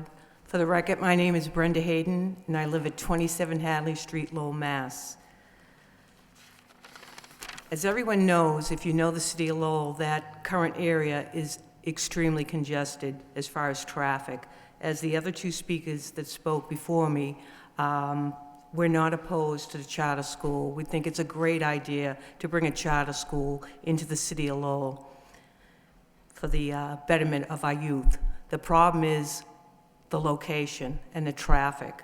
I'm concerned about myself and about my neighbors. We have a lot of elderly people on our street trying to get out between the hours of 7 a.m. and 9 a.m. and 3:30 p.m. and 7 p.m. It takes you 5-10 minutes just to try to ease yourself out of Middlesex Street. Although they did traffic studies back in 2010, we also see a lot of the traffic being congested over into Princeton Boulevard. There's a lot of traffic just cutting off of Middlesex Street and flying down those side streets onto Princeton Boulevard. My concern is, what happens if one of the elderly people have a medical emergency? How do we get an ambulance down there in time? What if one of the houses burns down? How do we get a fire engine down at that time? We also have UMass Lowell expanding and building down in the old GE plant off of Middlesex Street. They're building dormitories. Even past the Walgreens, there's a lot of open shops. There is coffee shops. There's Kentucky Fried Chicken. There's Subway. It's just a very congested area. And if you put the school in there, it's going to become gridlock. And I really like you to reconsider the location of this charter school. Thank you very much. Thank you, ma'am.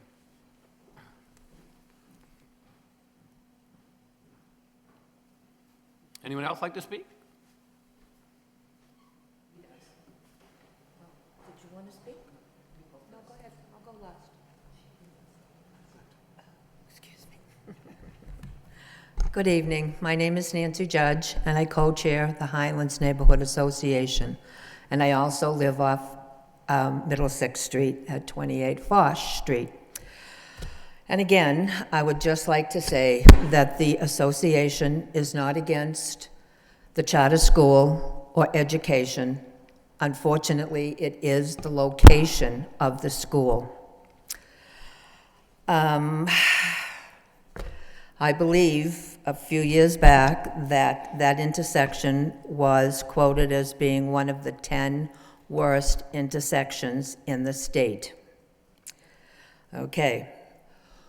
Walgreens was allowed to go in. They have not opened officially yet, so I'm not quite sure how that's going to impact the area.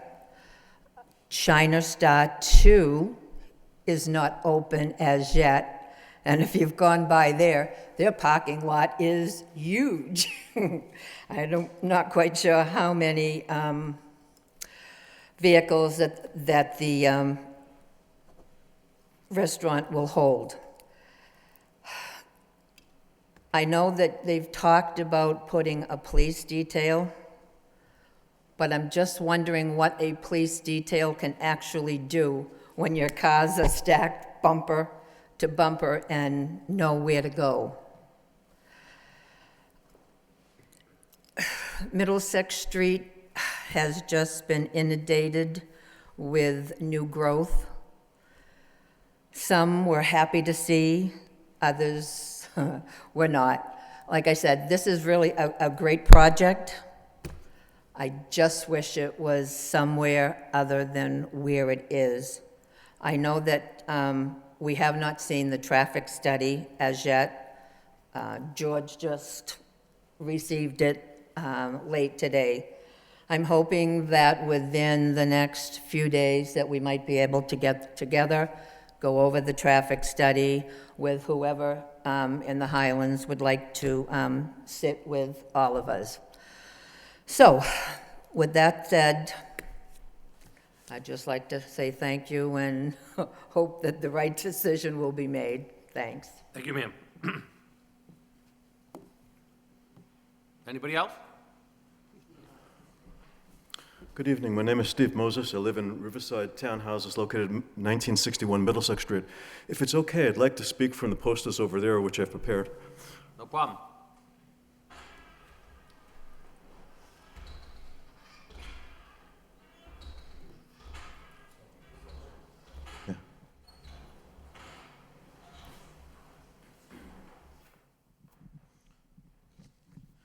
Okay, you're looking at a development map that the developers have been showing.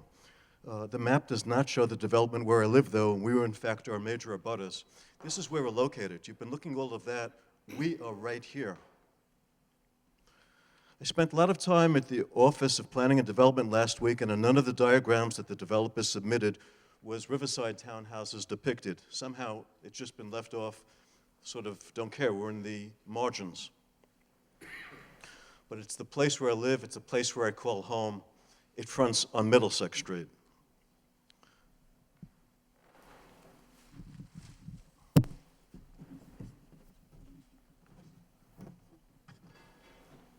For the record, if there's any doubt as to how close we are, I actually measured from driveway to driveway.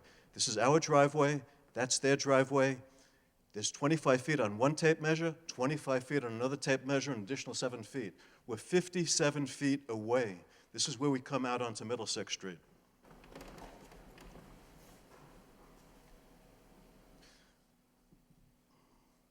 All of the traffic exiting from the school and the apartment complex will exit from one driveway. It will be like living right at the intersection with the Rock Bridge. Most of us have heard the saying, what happens in Vegas stays in Vegas. Well, we know that what happens on the property that this project proposes to use will not stay there. The traffic of this property will have an enormous impact on us right next door. We are entitled to the quiet enjoyment of our property, and that includes our right to drive out onto Middlesex Street without having to be concerned that a school has been inappropriately sited on a piece of property next door, which now makes it impossible for us to get out onto Middlesex Street. Makes no sense, and the planning board should send the school back to a different location.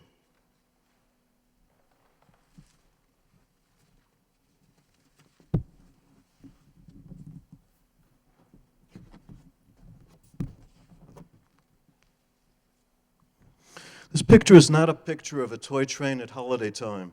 This is a picture of a railroad tank car that was parked behind the developer's property for a good portion of last week. Why am I showing it to you? For two reasons. First, there will be 1,200 children at this site. Time and time again, we have heard of tragedies of children going onto railroad tracks because they are curious and because they do not recognize the tremendous danger they are putting themselves in. This is a terrible place to have a school that has on its promotional literature the word safe. It's right on the front of their promotional literature, safe. The second reason I wanted to show you this picture is that you will notice that there is a number on a sign at the end of the tank car. It's right there. This is a warning number that's required by the U.S. Department of Transportation. This tank car is not carrying molasses, it's not carrying limestone slurry. From the number 1075, you can tell that this tank car is carrying propane. How much propane? These tank cars, depending on their design, hold anywhere from 22,000 to 34,000 gallons of propane. That's what you're looking at. Most of you probably recall the extensive damage done in the city of Springfield last week due to natural gas. If we had a tragedy with a railroad tank car containing propane, we would see not just similar devastation, we would see a lot more devastation.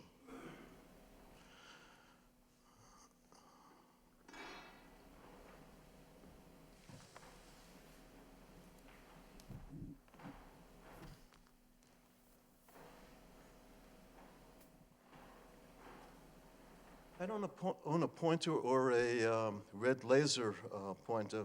This is a plastic rod. I use it during the summer to support tomato plants. But this happens to be 4 feet. That's 4 feet. This is the size of the fence that is between that railroad car and the developer's property. And I haven't heard anything about the fact that there's going to be a bigger fence or anything else that's going to prevent kids from going over a 4-foot fence onto the railroad tracks and having a tragedy.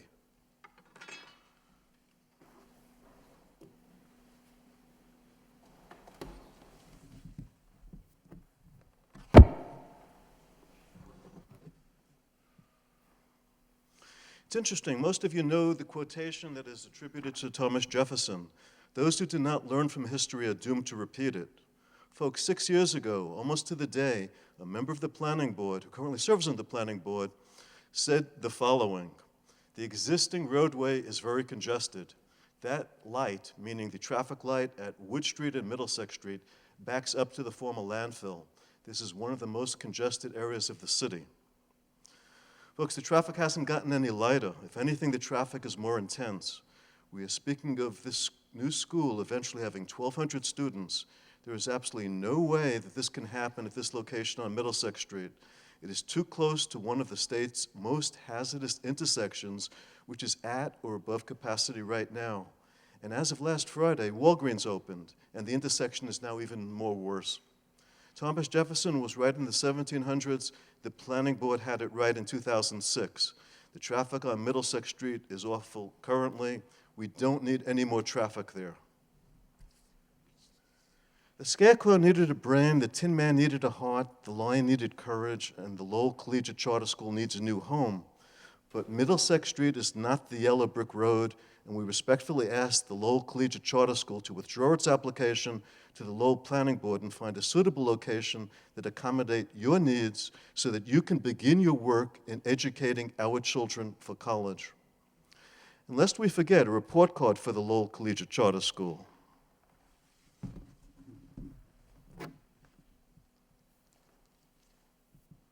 Unfortunately, this is the grade we in the neighborhood would give them. Thank you very much. Thank you, sir.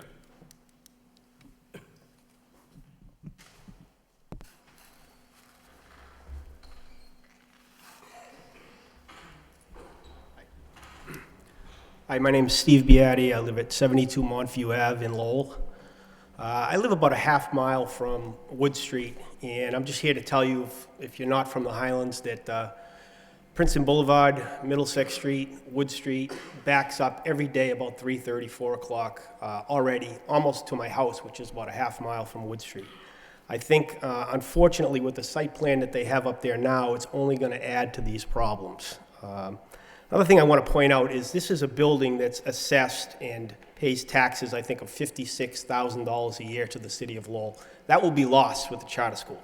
My understanding is it's a nonprofit and they're not going to pay any taxes. So that's one thing that I think needs to be considered. The other is the access and the egress. I think if you look at that train and you look at this building and you realize how old it is, they didn't need access to Middlesex Street because when this was a manufacturing building, all the products came on the railway, were dropped off, and they really didn't need it. So this is a grandfathered access, as Mr. Eliades points out, and they have 18-wheelers going in there. But I believe today, if you were to propose a building, you would not allow 18-wheelers on that existing access. I think it's only there because it's grandfathered. It's not really set up to accommodate the traffic that they have now, but I do understand that things like that are grandfathered, and I believe that as well. The other big problem I have with it is the egress, which funnels traffic through 6 or 7 apartment buildings. So the buses are going to merge with exiting traffic from the apartment buildings, and that's their only egress and their only access. There's no, if a bus breaks down on the way in there, as was pointed out when another developer proposed something, there's no way for anyone else to get into that building. There's no emergency access. There's only one access and one egress into that site. And it's a big site, but I believe that is the biggest problem I have with it. The other thing I heard tonight that actually disturbed me even more was the traffic engineer. Because as I look at this, my problem is I would like, if this is going to go through, I think most of the traffic, I would prefer if some of it came from North Chelmsford or Tingsboro. I don't want buses going across Wood Street or down Middlesex Street. That's part of the problem. If some of these students came from other areas and came from that area, I think it would be a lot better. Unfortunately, the yellow brick road was a pretty good analogy because I've been trying to speak with somebody from the school and you can't get anybody. They're all here tonight, but I've tried in the past to speak with somebody about the access and where the traffic's coming from, and you can't find anybody. You can't find the man behind the curtain, but apparently he's here tonight. But that's a big problem that I have. I think that they should limit the traffic where it's coming in. If they're coming from all parts of the city, this part of the Highlands is almost in Chelmsford. So if everybody's coming from Lowell, they're all coming over Middlesex Street or all going down Princeton Boulevard, and they're going to congest that Wood Street area. If anything, they should use Dingwell Street, and the traffic should be dispersed. It should have more than 2 access points. And that's the biggest problem I have, but unfortunately I can't talk to anybody except tonight because no one's been available.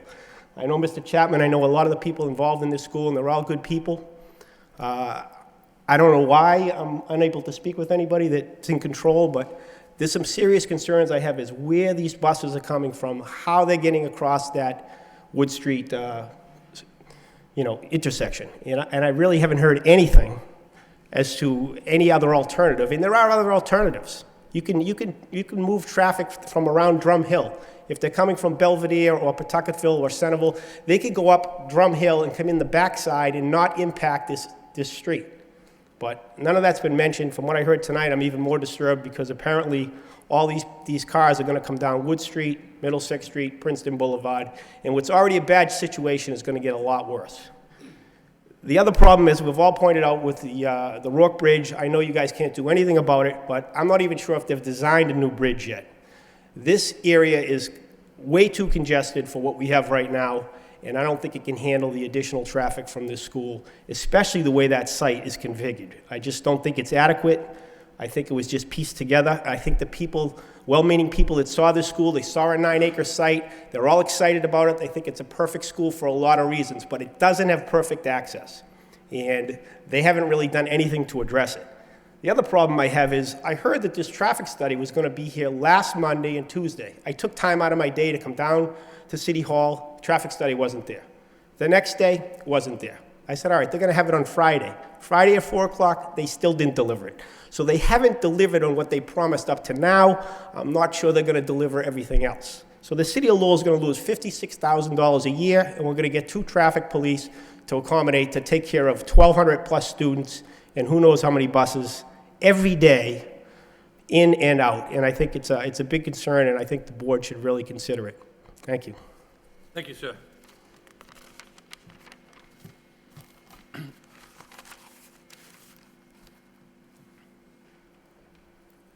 Anyone else want to speak? Anybody else? Anybody else? Okay, at this point in time, I'm going to turn over to any questions and comments of the board members, or if they have any questions of any of the speakers. Any board members? Mr. Lockhart? Okay. I'm going to start with some of the board members. Thank you. I've heard a lot about vehicular traffic and the concerns that everybody has and what you're proposing. I'd like you to address pedestrian safety in terms of the sidewalks, and are there any planned sidewalk improvements along Middlesex Street and even crossing the street? What are your plans relative to that? And if you could expand that to include the back of the building along the railroad tracks, what the gentleman brought up about the 4-foot-high fence, it would be appropriate, I think. I'll see if we can get one of these gentlemen to respond to that, because I'm not a sidewalk man, Mr. Lockhart. Well, you know what I'm concerned about. I mean, there'll be a lot of foot traffic here, and as well as vehicular traffic, and what are we doing to address that? Right. And we really, as I had mentioned initially, we want to encourage pedestrian traffic, and we want to encourage bicycle traffic to the school itself for a number of reasons. It cuts down on automobile traffic, but also it's healthy, and that's one of the things that's been promoted for all schools in the area. So what we're doing in terms of sidewalk infrastructure is that we're constructing a sidewalk, as I mentioned, along the driveways, but also on a Middlesex Street, because we're encouraging walking in the area. Any improvements that need to be made to the sidewalk infrastructure will be done as a part of the project.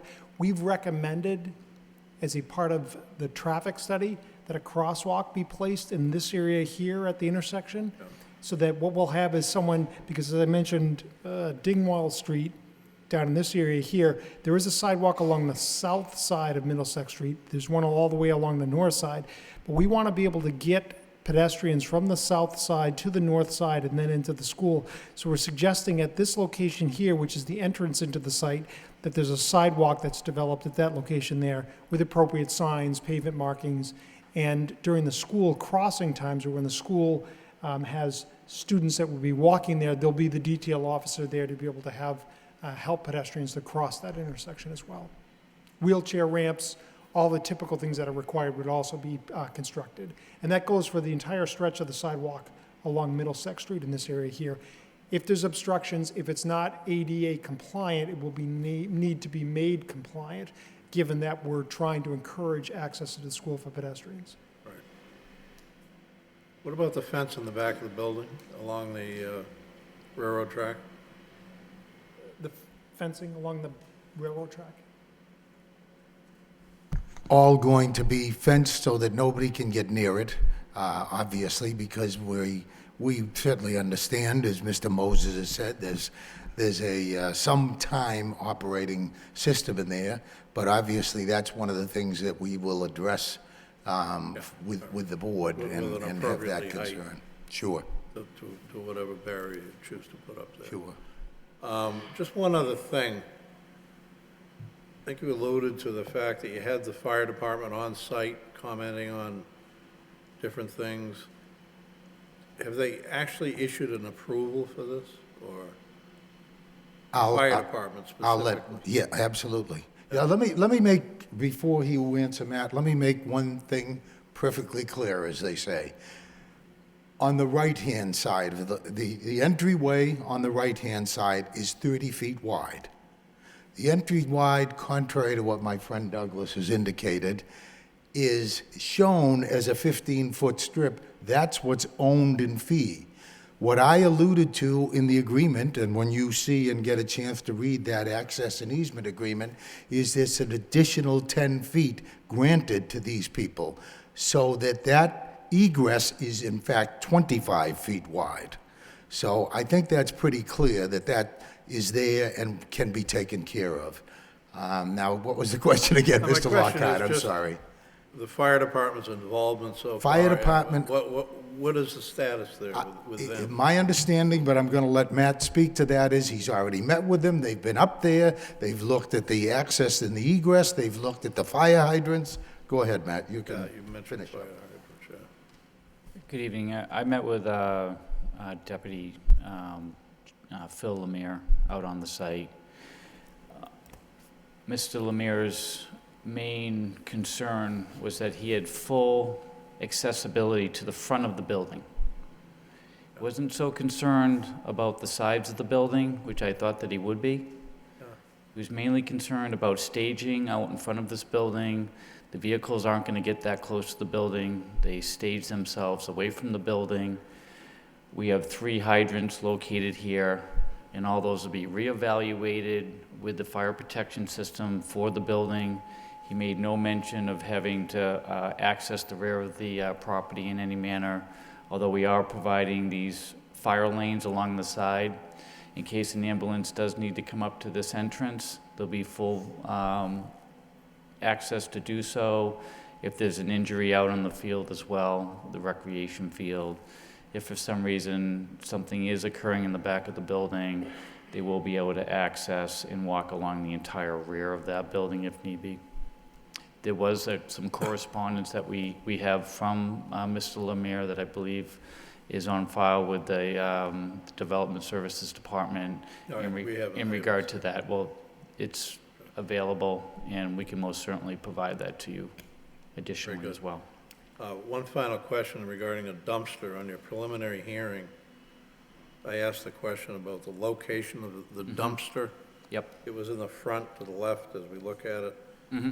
Can you comment on that and the effect that it has on a loading area? Or Yeah, we, it could be congested at the time. And we're actually thinking about possibly having 2 locations.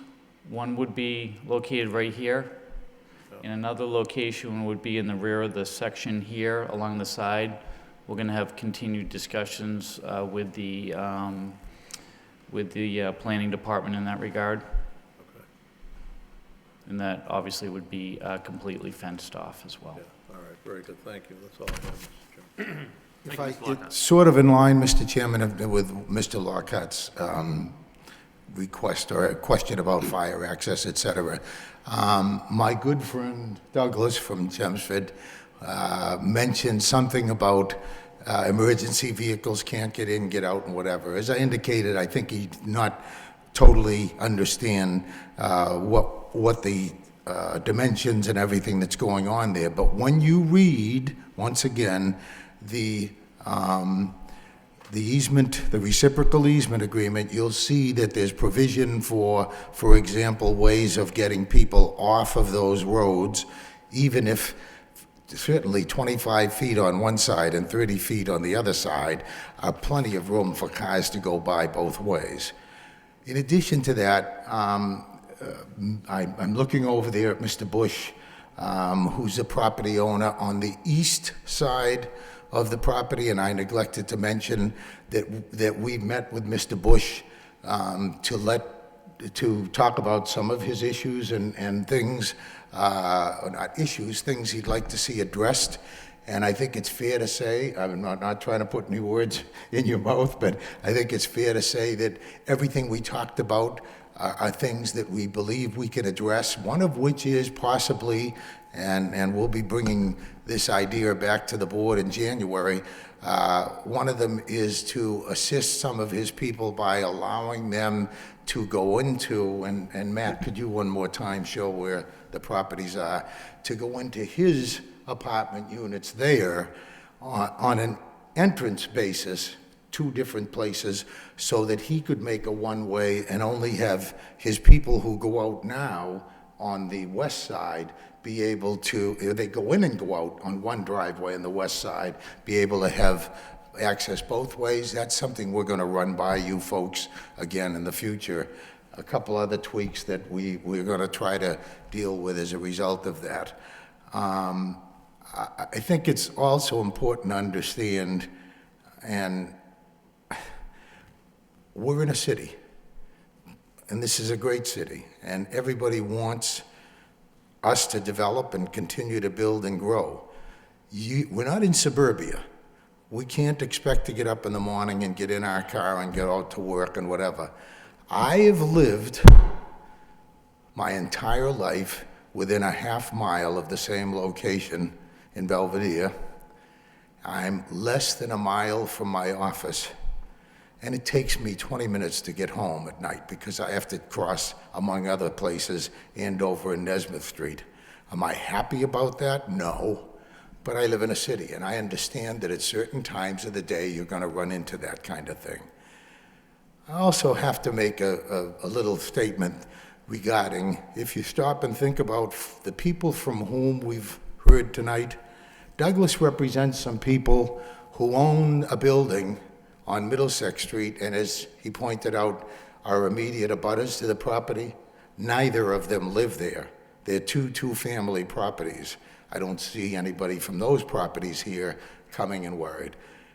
I also should point out that there was some talk in the last few weeks about how it might be more favorable for this project if the school would consider buying those properties from his clients.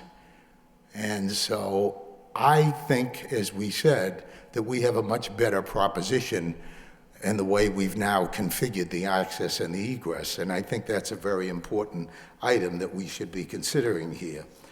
My good friend Steve, my retired professor with whom I had the opportunity in years past to work at UMass Lowell, is concerned, and I know he's concerned and has some legitimate concerns, but you know, things happen in cities and people have risks all the time, every day. I have a risk when I cross any one of the streets I just told you about as I go downtown or whatever.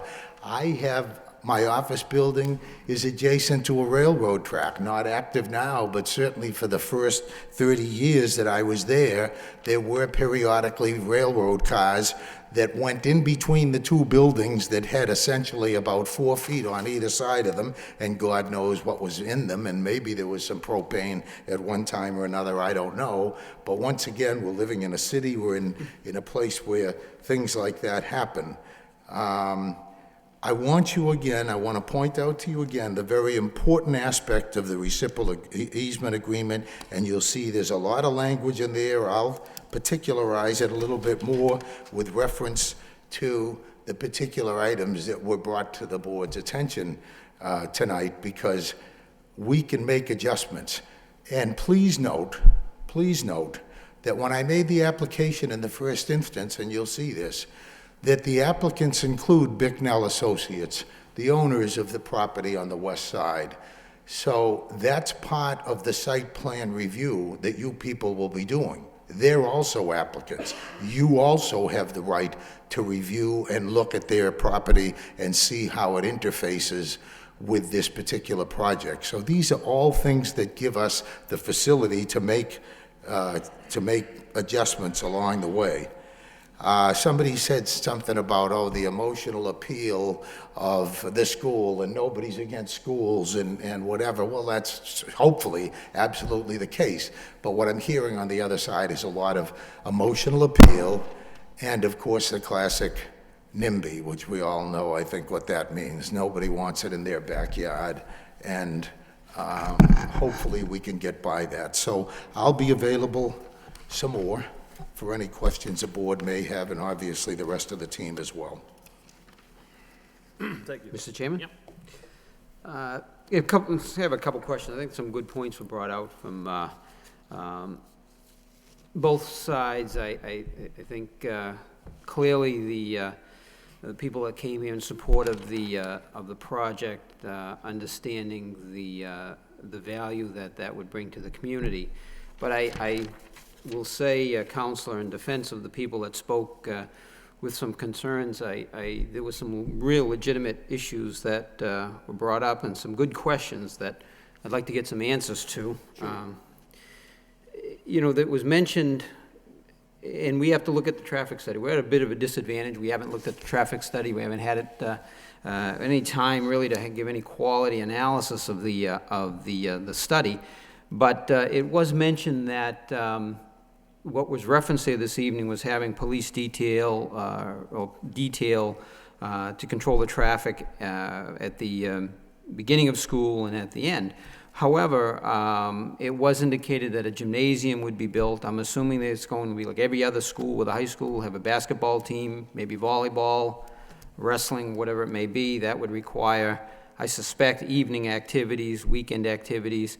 And I'm curious if there was any of that taken into the traffic study relative to the impact. And again, I've attended some 7th and 8th grade basketball games in some of the Lowell public schools. You can't park anywhere near the school. I mean, it's just amazing the amount of support that these teams and these functions get. So I'm just curious if that was taken into account at all. Well, I believe that the report is on a two-phase basis, and you'll get to read that. The one beginning with the 540 that we first hope to have permitted and begin with, and then all the way up to when the day comes, when it gets to 1,200.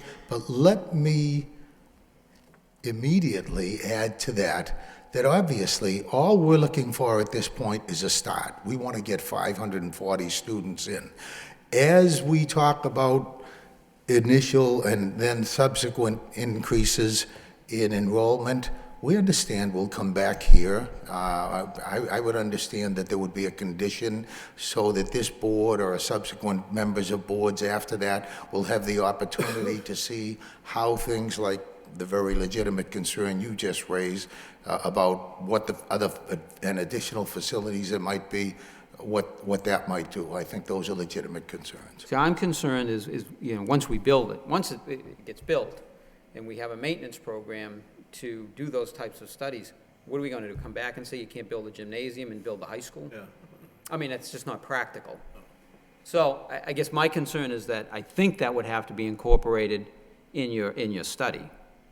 It's one thing to study the effects, but what I would be looking for is projections based on that. You know what you want to do, and you want to put a maintenance program in order to monitor that, to come up with recommendations for mitigation, but did you take that into account with the study that's... That's certainly what we were instructed, or we did instruct to be done, and I haven't seen the report like I haven't everybody either, else. Yeah, And I know we're going to all have an opportunity. Go ahead, I'm sorry.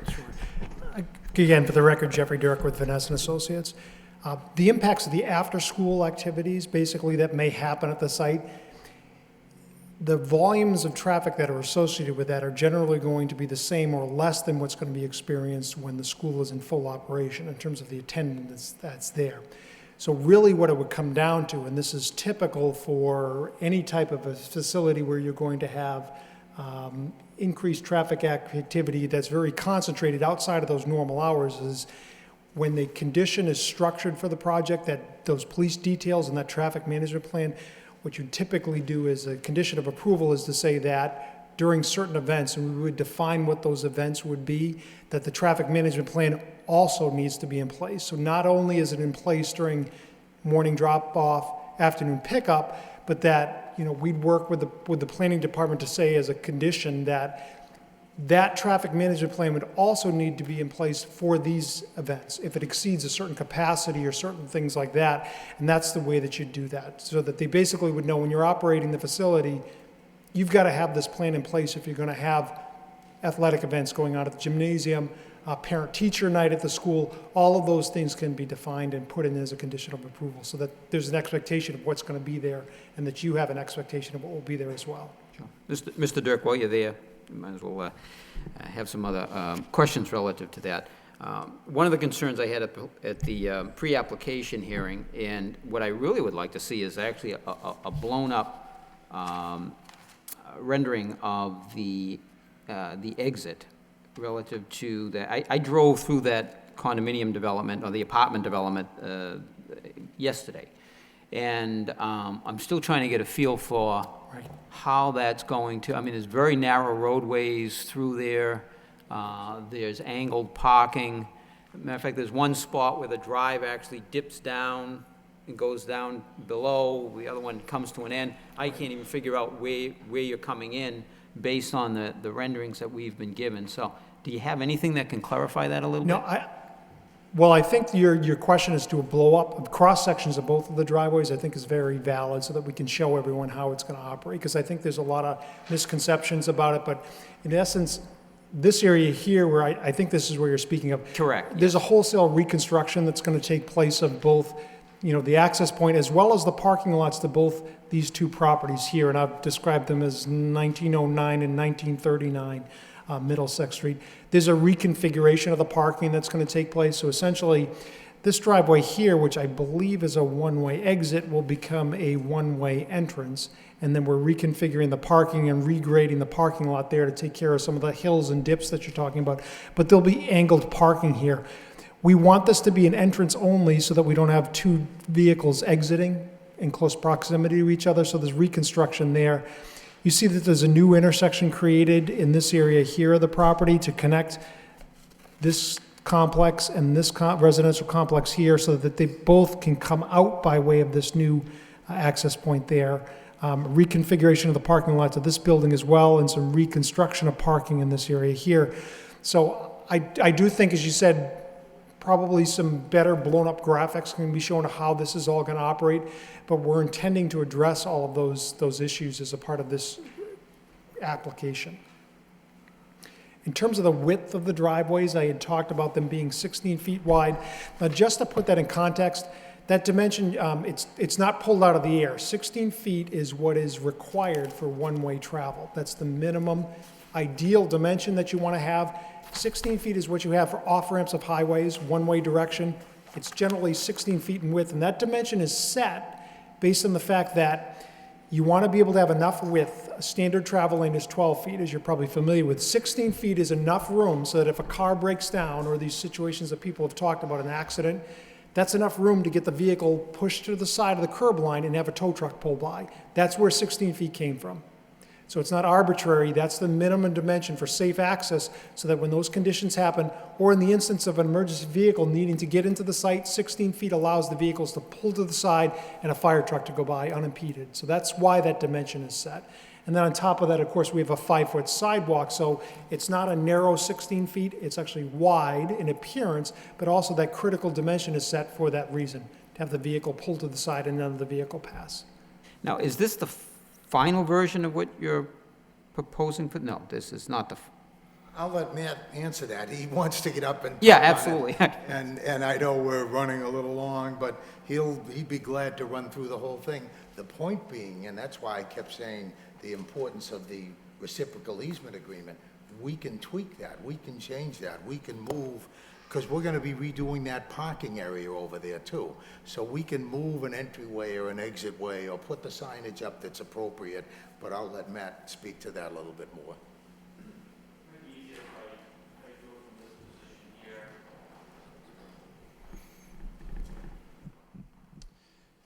So would you like to go over the entrance first? The, Or the truthfully, it's exit? the exit is what I have a real issue with, to be honest with you. So here we are, starting to exit the school at this point here. We'll be increasing in grade here. There'll be a sidewalk along this portion, and this sidewalk on that portion will be 6 feet in width. The reason being is there's utility poles that exist along this stretch of the existing access drive that's there now. So we're going to make it 6 feet wide to accommodate for the 1-foot utility pole. That'll come up. It's going to be a small retaining wall that's going to be here, which is 1 to 2 feet in height. And now, where is that in relation to, right now, if I looked at that, there's a drive that dips, that goes down, that Yep. grades. Right in here. Okay, so that's in line with that, that's Yep, the road we're it's talking. right on top of that alignment of that. Okay. Right now, there's an existing retaining wall there. Correct, We'll yes, be that's what proposing to move that over. Okay, So I'm sure if you go out there, it looks a little narrow. yep, it does, So that's going to get moved to the side. okay. That won't affect the current parking configuration that's right here, that's next to this. There's a garage there. There's a utility garage Yep. there for the maintenance of these 2 apartment buildings here. And right here, we're going to be proposing this 3-way intersection with signage, crosswalks, and what happens here is there's some parking spaces that get displaced because of that proposed intersection alignment that we've configured in conjunction with the traffic engineer from the city and Mr. Aaron Clausen. In order for there to be crossover traffic here for these 2 parking areas with signage so that this interior section never has a vehicle there. So there'll be stop signs here, stop signs here, stop signs here, instructing them to stop here. This is going to also have a sign here that says right turn only, so that these cars can only go out this way, and these cars right here can only go this left turn. That'll be a left turn only, right? Left turn only on that other side. What was originally an exit in this direction now, coming out of here, Yep. this facility here, is now going to be reconfigured so that the parking used to go Right. like this. Right, Now we're going to reverse it okay. so that when the traffic comes in here, they can only go into those spaces in this direction. And we're slightly angling these parking spaces to prohibit cars from trying to come around here and to access those spaces. Right, because right now you enter and you go around the back of the buildings, and then Yep. you can park over there. Right. And there'll be an island here with some signage as well.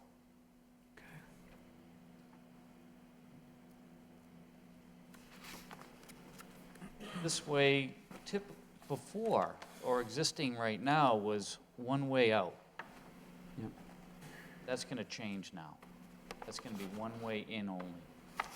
So that all of this traffic that was currently coming out in 2 locations, here and here, are now only going to come out in 1 location.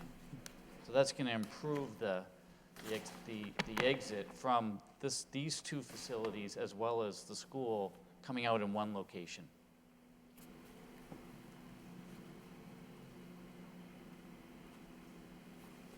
There'll be island work, improvement work done right here. Island work and improvement area right here. We're able to keep the existing trees that are mature, that are located right here and right here. If you go out there, you'll see some fire department indicator valves for what actually service this is the existing building. When I met the fire chief out there, he says he's never used these. We're going to cap them off and abandon these completely. So all those bollards that you see there and the post indicator, the connection valving system there will all be removed. There'll also be some improvement work here to the curb cut returns, as well as ensuring that the handicap access ramps are improved as well. The 6 spaces that have been displaced here are now being proposed to just simply extend this parking area in the rear back. And we have a drainage system that's going to be located in the rear here that's detailed on the grading plan that's at the same scale. So what we've done is we've provided 3 primary blow-ups, if you want to call it that, of the site. One is the entrance and the exit. The other are the 2 interior site plans that you'll see on the subsequent sheets, and there's an index plan that actually shows how these sheets correlate to the entire site. Okay. All right. Now, just a question to Aaron. Aaron, I'm assuming we're going to receive comments from Eric regarding all of this? Yeah, we can provide more detailed comments. Before we were going to present those for the board's consideration, we did want to see that the traffic study was prepared and complete to kind of refine this geometry, the reworked exit for the school, as well as the adjoining residential buildings. We have looked at the general concept where you take and route all the egress for all the 3 different uses, or the 2 residential buildings and the school use. The only way for that really to work is that it's routed to 1 egress and 1 curb opening, so that you don't have turning conflicts onto the street.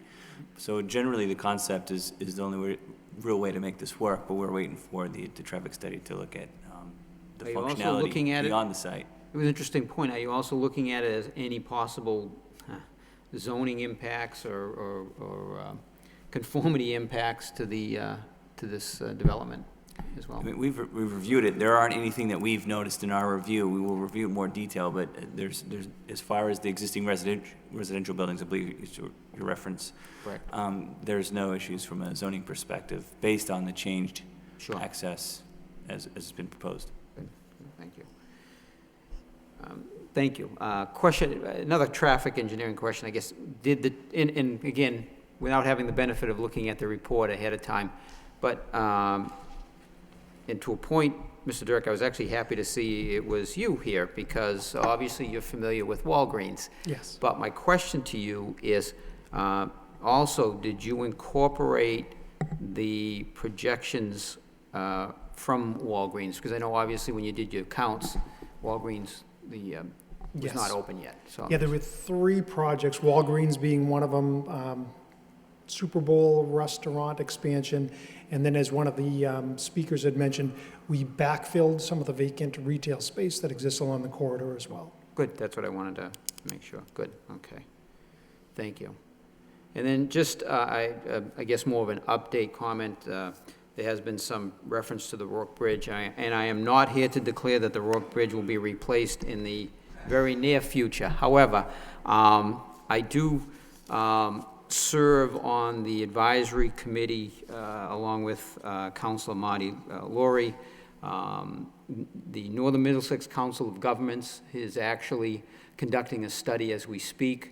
They've actually given their second presentation regarding possible crossing points for the Rourke Bridge and the actual design of the bridge.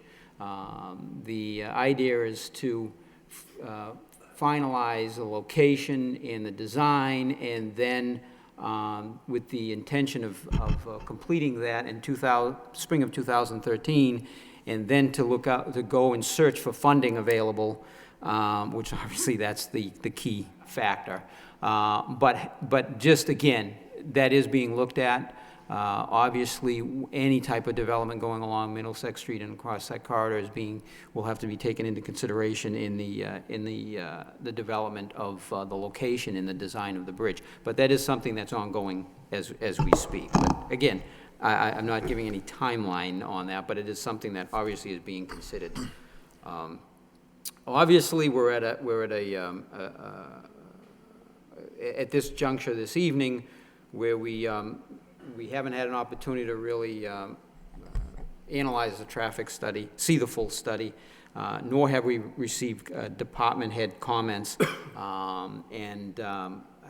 Certainly, you know, I think we've received some very, I think some good points were made by individuals expressing some concern here this evening. I think some things to consider as we look at the material, and as we, I think, have made it very clear, at least for myself, we would not be rendering any kind of a decision here this evening based on the fact that the information is not complete. At this time, Mr. Chairman, that's all the comments I have. Mr. Chairman, if I, it's me, if I may, I a little off the subject, but I've been sitting here with a little remorse because, as you well know, I sometimes get a little carried away in advocacy for my clients in some of these matters, and I want to apologize to Nancy and to the other folks in the neighborhood who've gotten up and spoken tonight with their legitimate concerns. I understand that. The Haydens and the two Steves. I'll even apologize to my friend Douglas from Chelmsford. I shouldn't have crossed the line and talked about the NIMBY business and whatever. Obviously, we have some very legitimate concerns. Everybody does, and we want them well-spoken and well looked at, et cetera. We're, as Mr. Frechette has indicated, obviously, we're not even close to a position where we're going to ask the board to make any decisions tonight. It never was our intention. God knows we've gotten quite a bit of time, but I think it's a positive because we've gotten a lot of things out of the way, and it's given us an opportunity to go out and look at some more. So again, my apologies, folks. No one has given more to the Highlands neighborhood than Nancy Judge, and so I want to give her especially the apology. Mr. Boyle? Thank you, Mr. Chairman. Before I get to my questions, I'd like to make a comment. I'm looking over there at a plan which shows phase 1 of the project. We are being asked to permit, unless I'm mistaken, that is only phase 1 of the project?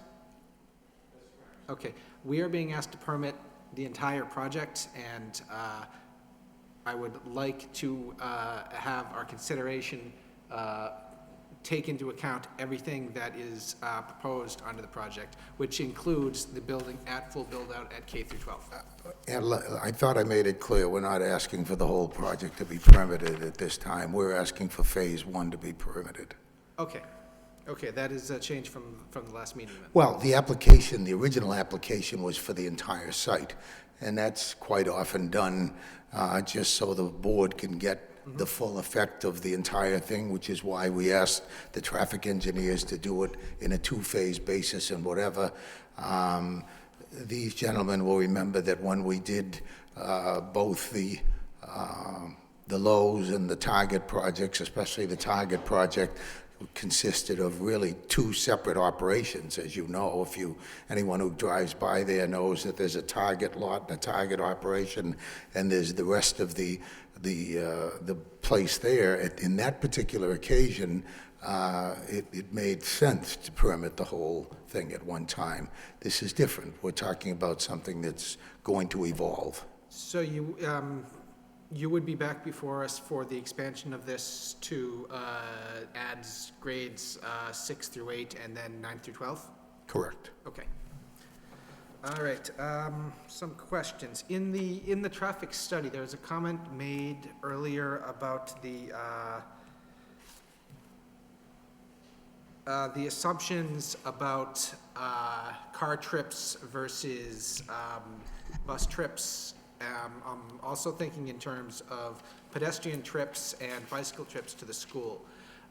Your assumptions about the split of the different modes, is that based upon existing Lowell Public Schools, or is? Actually, the traffic projections are based on national standards for public schools, and they're different for elementary school, middle school, and high school. So the projections are different for each of those various components of the project. And when you do receive the full traffic study, you'll see that there's a table in there that calculates trips for the elementary school, the middle school, and the high school. And within those numbers, it accounts for school buses, pedestrians, and bicycles as well, all built into the numbers. Okay, do those assumptions take into account the context of where the school is going? Yes. Obviously, you're going to get a different mix between Lowell High, located in the downtown of a city, versus an outlying suburban auto-oriented location like this. These are based on suburban locations, and so the traffic numbers are actually higher.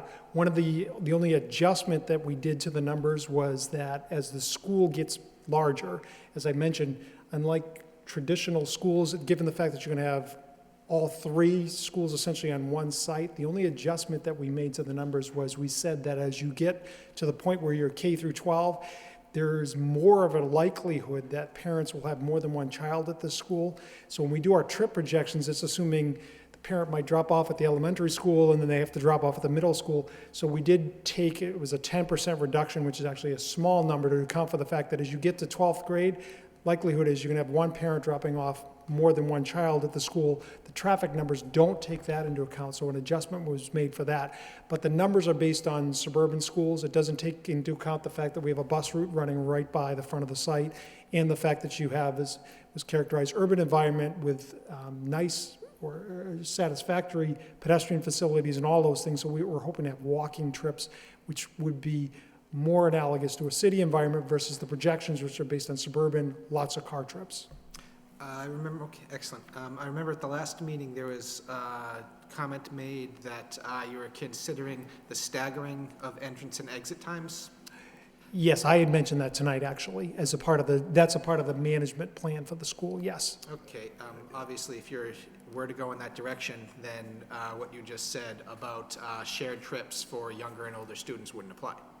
Well, that's the ability, that's why we really have the parking spaces in the site, because that's what those are made for. They're made for these longer-term things where you know if there is a staggering that's going to take place, the parent knows, use the parking space. You pull in, you get one child, you get the next child. If you're a parent who only has one child there, you'll get into the huge stacking area here so that you don't need to wait in that traffic. But that's what these parking spaces are for. Okay. How many cars will line up in the queue? I was actually, I think one of the things that would be beneficial is to show what the maximum stacking capacity is in the site so that we can look at that. Because it's going to be a significant amount of vehicles that we're able to store, but I think I'd like to be able to get you an exact number in terms of what is the maximum that the site can hold, because we have projections of the amount of traffic, as I had mentioned, but I think it would be good to correlate that to the maximum number of vehicles that we can stack in the site. Okay, yeah, I think that's an important I agree. thing for this city to look at. If you're using you're citing the length of your queue Correct. as an advantage to this site. Exactly, number on that's that. right. And I think it'll be it'll be very, if we can do it in a graphical form, I think it'll speak volumes as to why the site and its setback from Middle Street is actually an advantage. Most of the times, schools are set close to the street, there's not a lot of ability to actually pull the traffic into the site. That's an advantage of the site, and I think that graphic will actually speak to that. I think that even more important than a graphic would be an analysis looking, considering how many cars Correct. are going to be accessing in the morning, how quickly they move, how quickly they'll be coming in, getting out, and actually looking at an analysis to see if it will indeed be backed up to the road or not. Right. Under real conditions. Okay, question. What is the distance between the rear of the building and the fence? Or what will be? Right now, distance from what is the loading bay Mhm. there is 40. Okay. And you're maintaining that footprint? Can I add to that? One thing about this site that's not so clear is that the old railroad spur that's here has with it an entire loading bay that runs this length of the building here. What happens is there's an 8-foot section here within this that's has what is a wooden structure over that. What is a loading bay underneath that. That wooden structure on the rear is going to be removed. So that there'll be a way for egress in either direction via the loading bay that was there to accommodate the railroad spur here for unloading. We'll be able to use that for railings on that and provide multiple means of egress in that manner.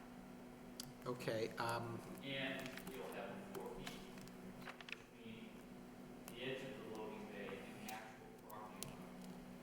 Right now, it's hard to see on this plan.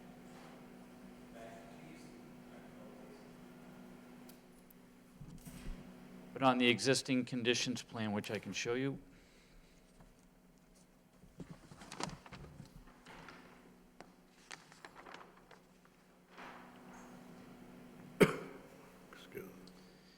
you'll see a fence that's located here that extends around the spur itself.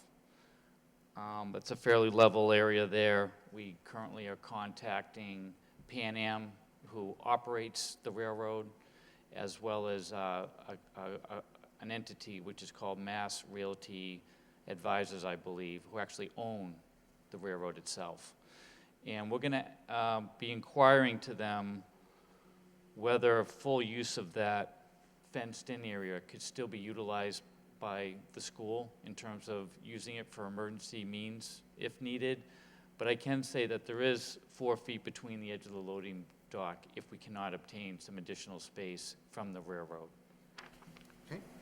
And we most certainly can provide, and we will be providing, all the mechanisms necessary to ensure that no children will be able to extend into the track through the fence system. And this hasn't been mentioned tonight, but there will be full camera systems with this entire facility, be it the rear, the sides, the entrances, I'm sure, to maintain security as well. And I'd also like to add, I forgot to mention in my presentation that we do have a landscaping and a full lighting plan that's within the plan set as well. And in that landscaping and lighting plan, we show all the lights, just the required plantings in terms of the trees and the bushes, but also we show the contouring for the light projection coming down off of the lights, and you're going to see that this is going to be fully lighted and landscape, but we anticipate that there'll be a much more significant landscape plan coming at some point later. It wouldn't be at this phase, but we just wanted to make sure per zoning that we met the requirement with the required trees and bushes. okay.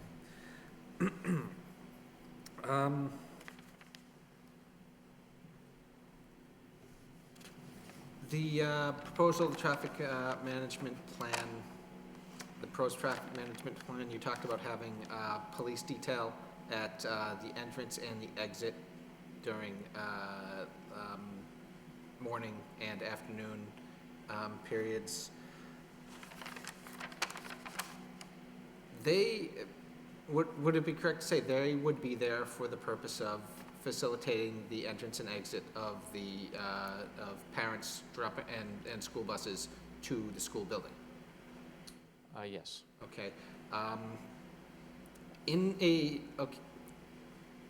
situation of the roadway being at and potentially over capacity,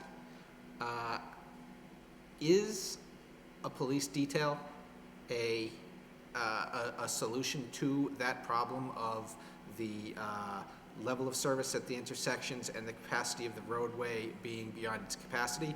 Or is the police detail simply something that can facilitate safe access to and from the property for the people using it? It's actually all of the above, and it's not, to be clear, when a police detail is on the road, yes, their purpose and who they're being paid for is basically, it's for the charter school. That's who's paying for them to be out there.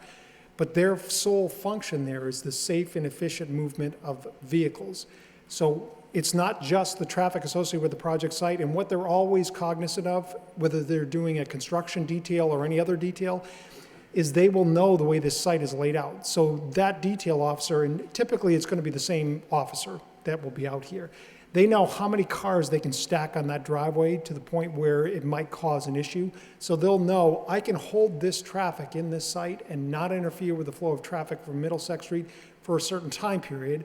And during that time period, because you're talking about kind of the queuing that happens in the site, they'll know I can hold that traffic there for 5-10 minutes in that site, and that at that point it's going to back up, say, to the bend on the driveway or just into the site there, and I can let the traffic flow along Middlesex Street. Then at that point I'll stop Middlesex Street and I'll get those cars out. So the nice thing about a detail officer, unlike a traffic signal, is it operates with much more intelligence and can react to the situation that's going on in the area there. So it's not just to get the traffic in and out of the site, it's to make sure that pedestrians can cross safely. If for a reason there's an emergency vehicle that needs to pass by the roadway there, that detail officer can also stop the traffic and let that vehicle go through there. So it addresses all of those safety issues, it addresses efficiency, and it will also improve the traffic flow along Middlesex Street. So it serves multiple purposes, but by having a police officer out there, they can react to the situation and be very intelligent about the way they move traffic in the area. Okay. As you know, we haven't had a chance to look through the traffic impact and access study. Does it contain recommendations and potential alternatives for a traffic mitigation plan? Yes. Did the alternatives and did the process of formulating that plan look at the installation of additional signalization? Signalization is not warranted based on the school that's here. There's certain criteria that we have to meet in order to install a traffic signal.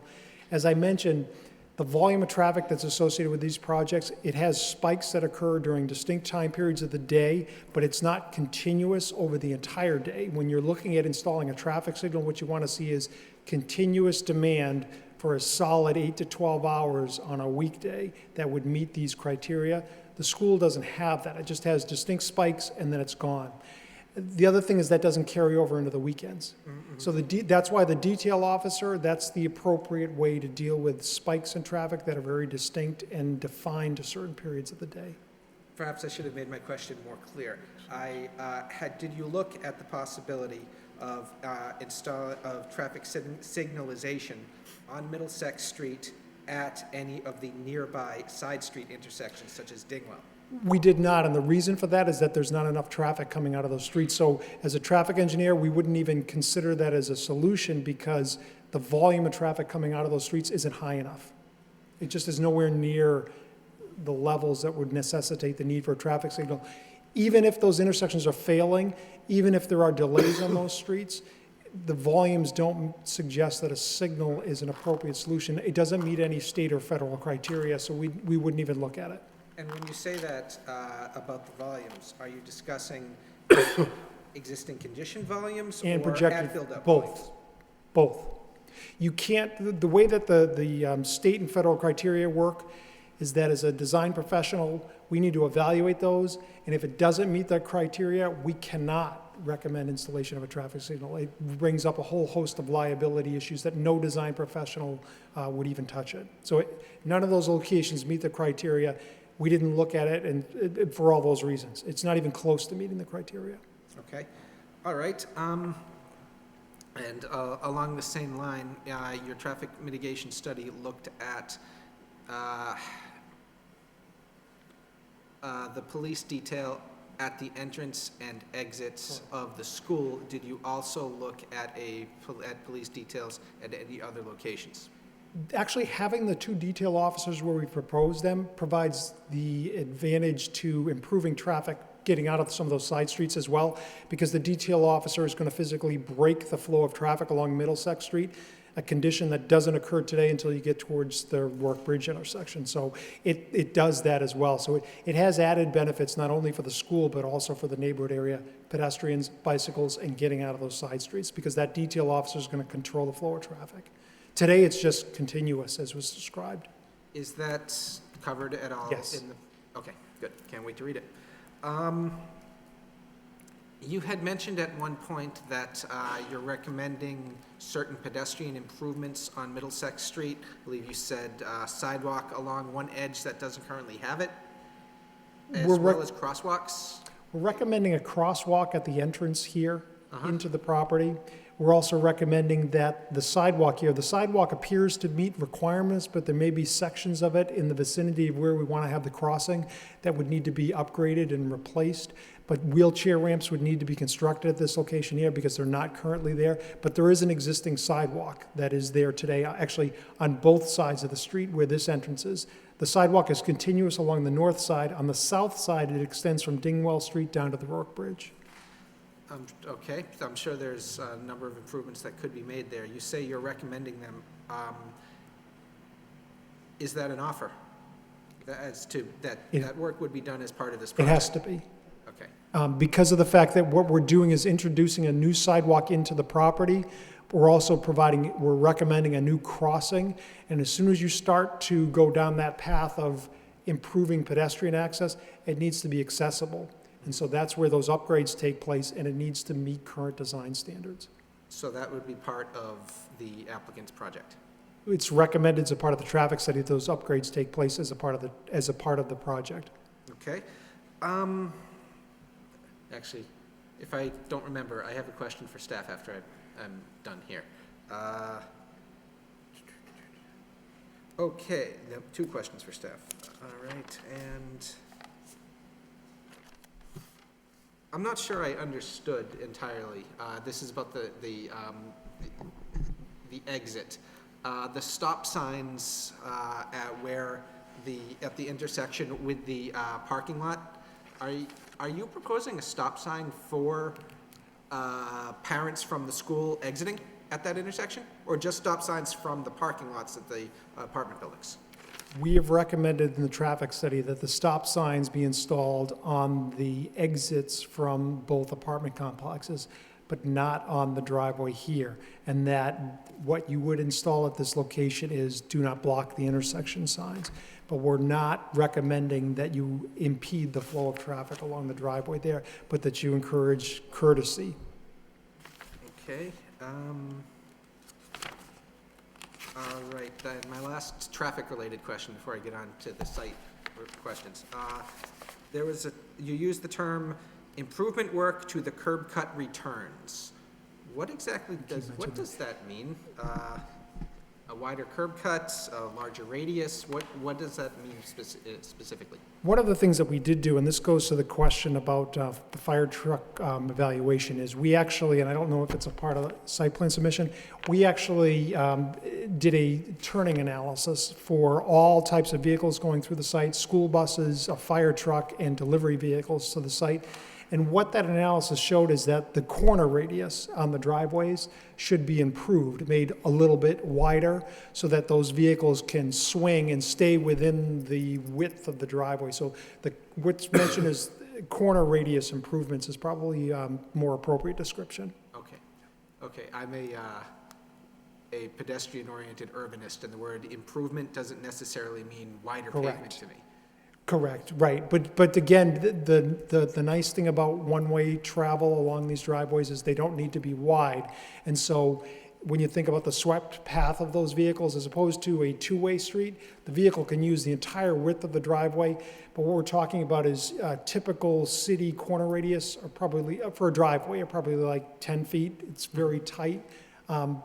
Because of the fact that we have a wider driveways now with the one-way circulation we're talking about, and the vehicle type that's going in here is a little bit larger, we probably need to make those, 15 to 20 feet versus the 10-foot. But it's not appreciably different, but it's enough so the vehicles don't drive over the curb, Right. which as a pedestrian you don't want. You want to know, Right. I'm standing there, they're turning, they're not driving over me. Okay, and I have a couple questions about the site work. There is currently a screen of trees at the back of the residential buildings between many of the residential abutters and the Bradford Industry Building, existing conditions. Is that all to be will that be retained? Will any of that be disturbed during construction? This portion right here, which is, Due south of the building, between the neighbors in front of you. this section in here, Right. Obviously can't touch the wetlands.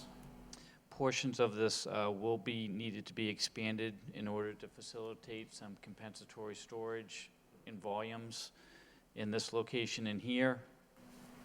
And in this location here, where there's some vegetation in here, portions of that will be disturbed to incorporate vegetative swales that are being incorporated to the drainage design. Okay. Okay, I'd want to see specifically about what would be taken out. I think that would be a discussion worth having on the board about whether there are other ways to meet those needs, leaving that vegetation in place. I think that would be an important goal in terms of the neighborhood, would be to have as little disturbance of that buffer as possible.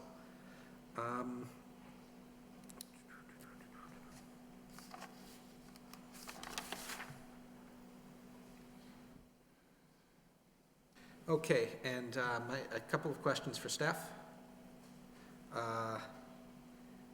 The comment earlier from one of the abutters attorneys about the easement extending or creating a non-conforming situation. Do we have an answer to that? Does the creation of an easement, as opposed to the actual movement of a lot line, alter zoning setbacks?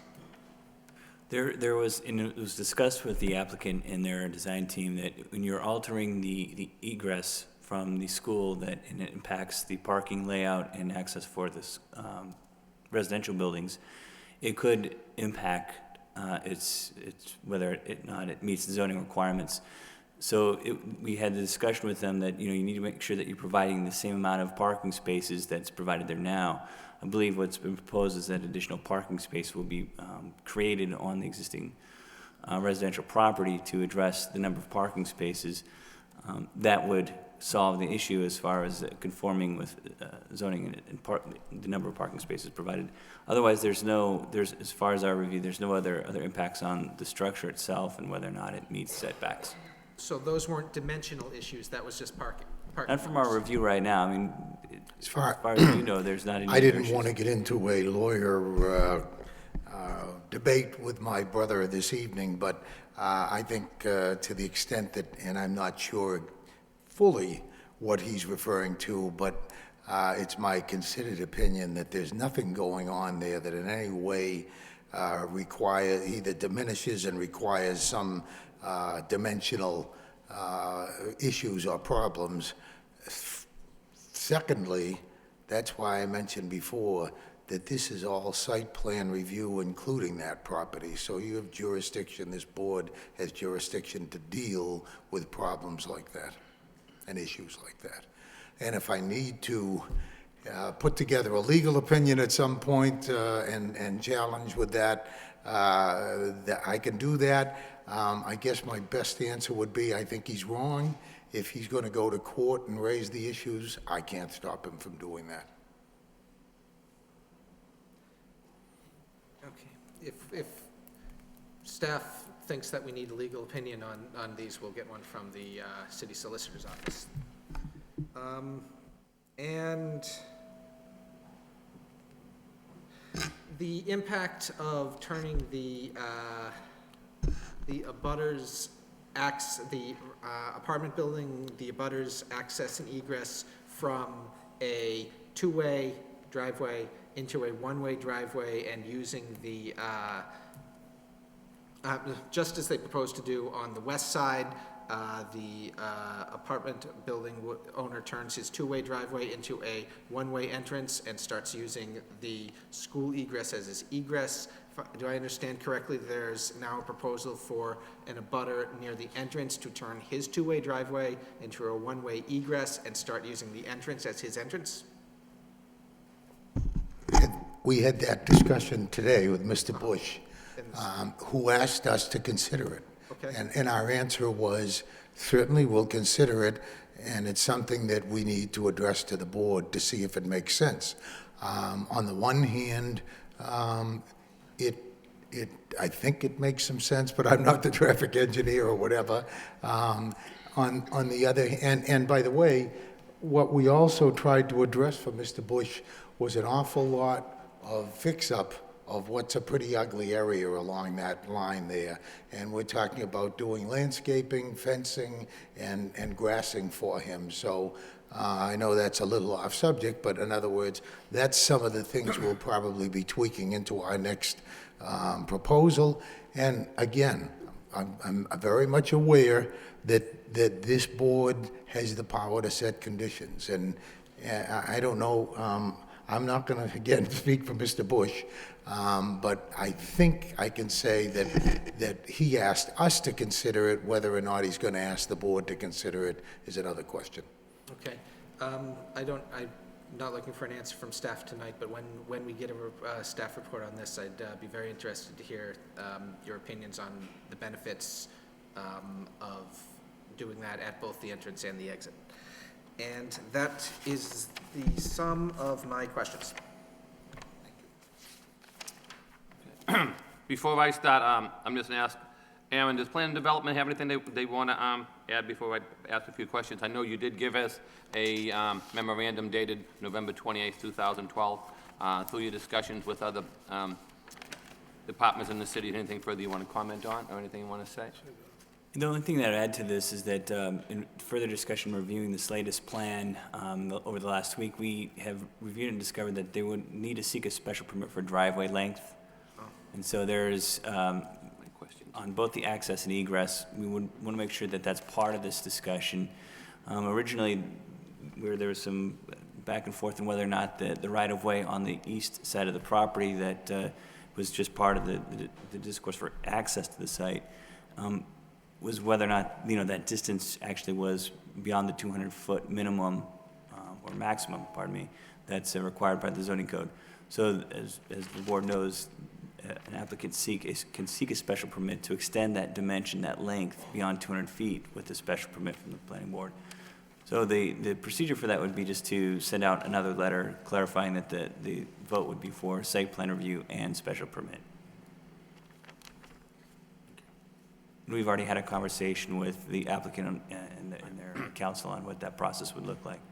But That was one of the questions I had for the length of the driveway, and did it require a special permit? Because when we were here last time, it was the same length of the driveway, and it required a special permit then. So it's kind of complex on how the same length of the driveway just changed the whole complex. But that was one of my questions, but we'll get to that.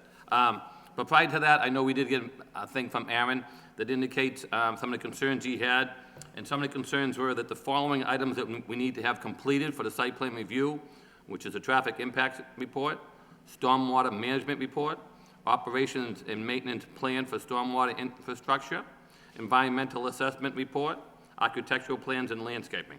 So I know those are some of the questions we'll be requesting that they incorporated from the meeting as they go forward.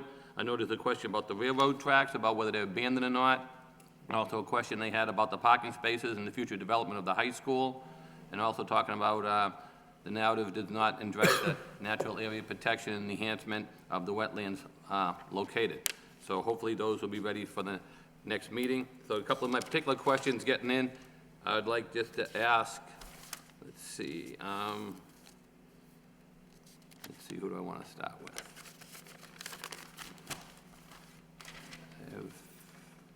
I could just speak with traffic for again, please? Thank you, sir. I got some of my numbers here correctly. I just want to go over it briefly. I believe it was 250 trips, basically in the morning for the first hour for 540 students. When you go up to the high school, it'll be approximately 500 motor vehicles for 1 hour. I think you said 25% were coming over the Rourke Bridge? Correct. And then the next percentages, I didn't write them down fast enough. Could you give me those again, please? Sure. Thank you. 25% would come over the Rourke Bridge, then you'd have 35% coming from Middlesex Street from the east.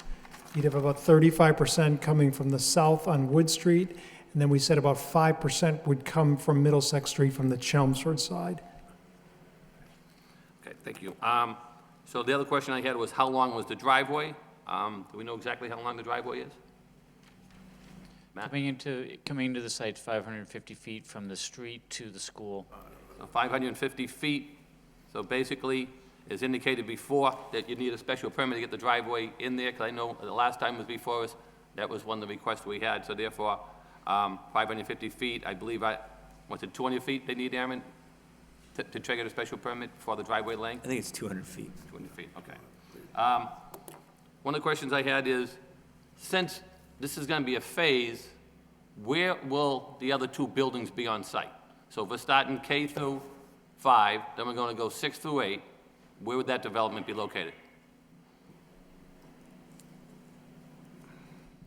So the way we're designing this in terms of, I just wanted to also add that when we're designing all the utilities, drainage, everything, parking, access drive, everything is on the anticipation that at some point this facility could be expanded. Right now, shown in orange here is our proposed renovation of the existing building. Right here would be a proposed infill, we'll call it, which would be 2 stories here. There's a proposed gymnasium section, and this is conceptual, proposed within the structure. And then this section right here would be a proposed 2-story high school section, and some additional parking and an emergency rear fire lane in the rear. And the parking additionally would be here as well, and there's a full parking chart to accommodate a proposed expansion if in fact it does expand. So some of the parking that you're proposing is not on the site that we're addressing this evening, correct? For the future expansion? That's correct. Okay.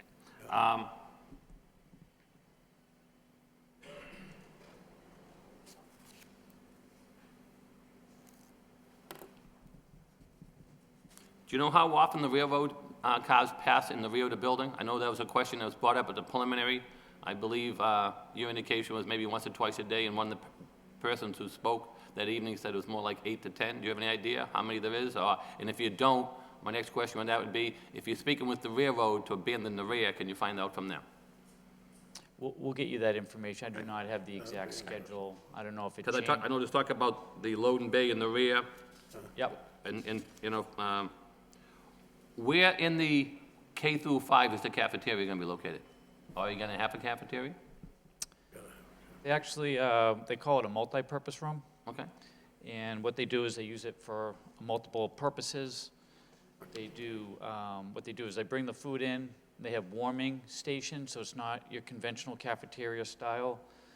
Right now, there's a floor plan that's been submitted to the DPD. You may not have it in your packet, but we have a proposed multi-use room that's here. What they do is, you know, they use it for small assemblies for different grades, some exercising, and as well as warming stations where they can set up the tables, have stage lunches, and then they can, you know, rearrange those tables that'll have wheels on them and put them to the side and use it for other uses.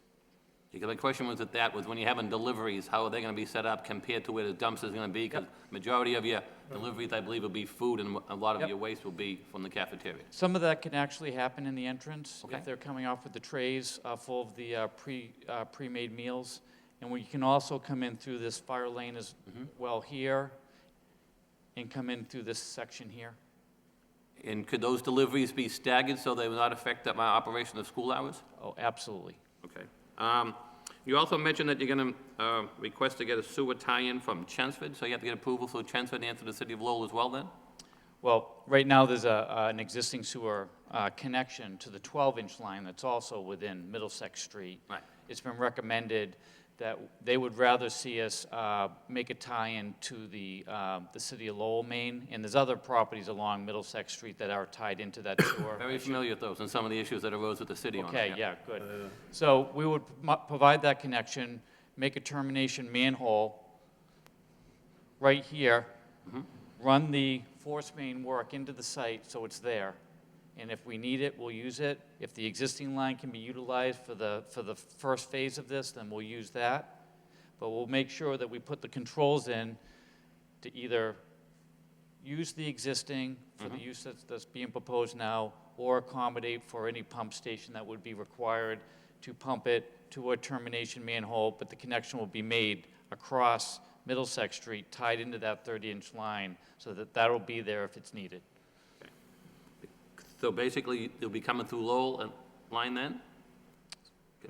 Will it be Well, coming through right now Lowell we're line? 'Cause I know connect- you mentioned that the sewer line will be coming down from Chelmsford. Well, right now, there's a 12-inch in here that's the city of Lowell's, and there's also a 30-inch line that also carries the sewage coming from Chelmsford. This is connected right now with an 8-inch main to the 12-inch here for what they call the city of Lowell sewer. So any proposal that you have to do with Chelmsford, I'm saying, has to get city engineer approval. That's right. We're talking to everyone in the engineering department about that. Fine. Yep. Just want to make sure that's not an oversight. Okay. So you're talking about the new 3 fire hydrants being put in? They're existing, but they'll all be upgraded. to Upgrade, have okay. Whatever's required. So are you putting a sprinkler system in the building by any chance? There's one in there now. Okay. That'll be completely re-engineered per fire protection plans that are necessary to accommodate all the individual rooms within the building. You think they'd put them in the new buildings as well? Sorry? You think the sprinkler system would be put into the new buildings if you got approval for the junior high and the high school? Oh, absolutely. Okay.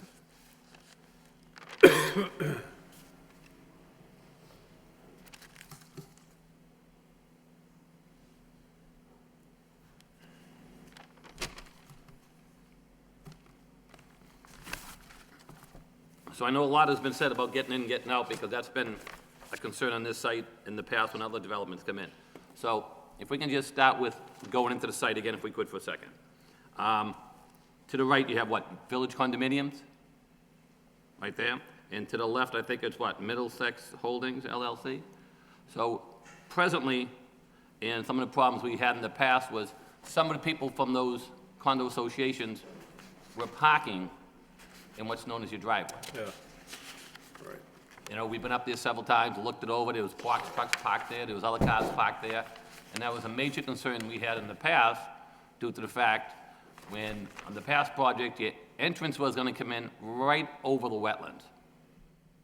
And now it's changed, right, that's where the old project was gonna come in. That was a concern we had, and I know there were some issues on that, went to land court, came back, and everything else. And then, what I heard down the grapevine later was it wasn't built because it was too expensive to go to wetlands, which is one of the concerns we raised at the very, very beginning, but as they say, that's water under that project. So for getting into that project now, with the people on either the right or the left, they would not be touching that driveway then, right? I know Attorney Alides talked about some project there, but they wouldn't have any use of that driveway going in, correct? Mr. Bush is going to talk about the apartments that he owns adjacent on the, But I mean, as of now, are you giving them use to go through your driveway? not yet. He's asked that that be considered. Okay. Good evening. Yes, good evening, Mr. Chairman and members of the board. My name is Brian Bush, and president of Heritage Properties, 1201 West. So which properties are you, to the right or the left, sir? We're to the right. Okay, you have, I'm okay. sorry, to the left as you go into the access So road. going in, you're to the left, okay, thank you. 60 apartment units there. We own the land that the current owner has the easement over, the 30-foot wide easement. So that's the egress going in, okay. Right. Yep, So 30 that- feet wide. The fee is to our favor, the easement's to the favor of the Bradford Industries currently. There's also an agreement for a chain link fence that borders that property along our building.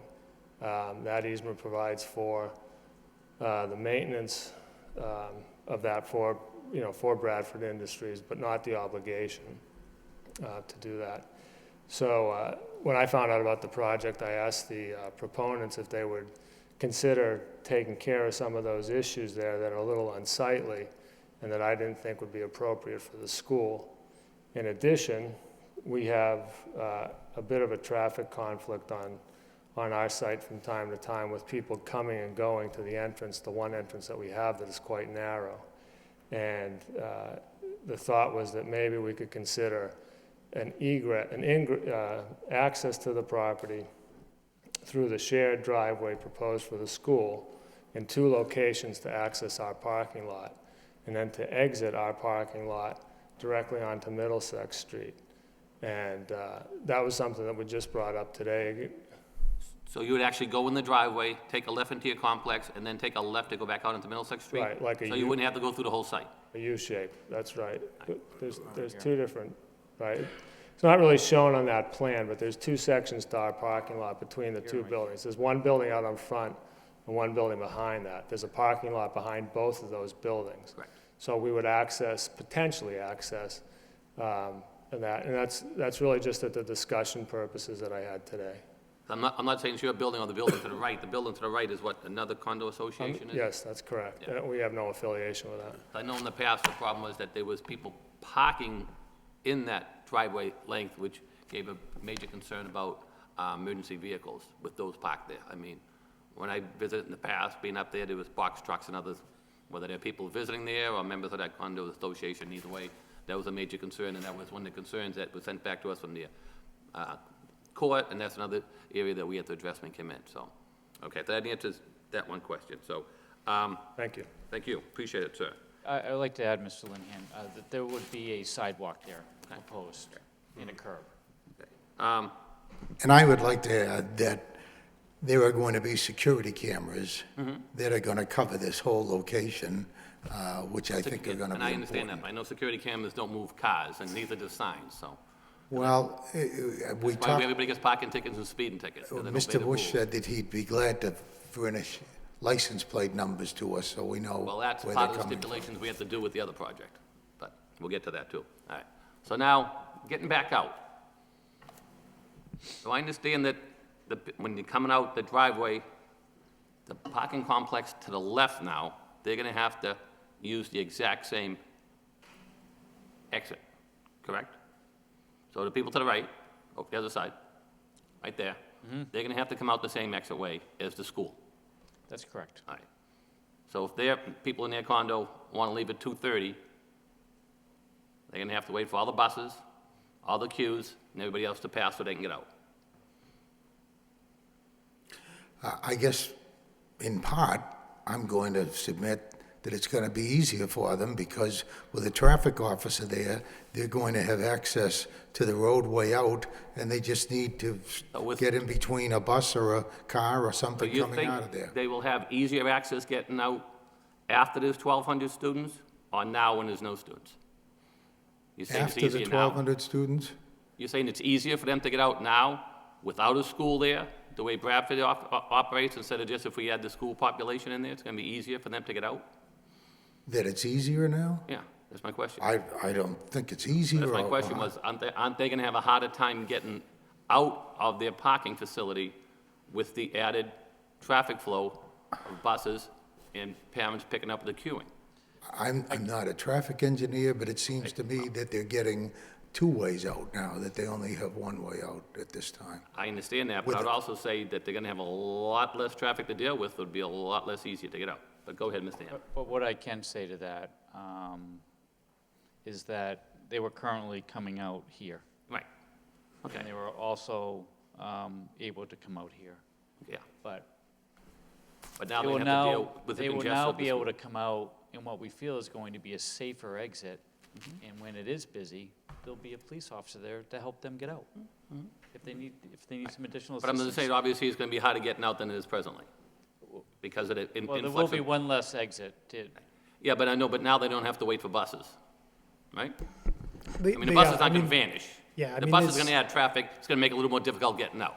That's common sense, I think. Correct. Yeah, I mean, there's nothing, I There's mean, no argument against that. it's obvious that that's the way it's going to be. But one of the things that we're also doing, and it's known as access management, is that all of the things that you're talking about are actually very good things about linking all of these properties and having them come out of the distinct points versus multiple access points along Middlesex Street. But that comes at a cost, and the cost is what you had mentioned.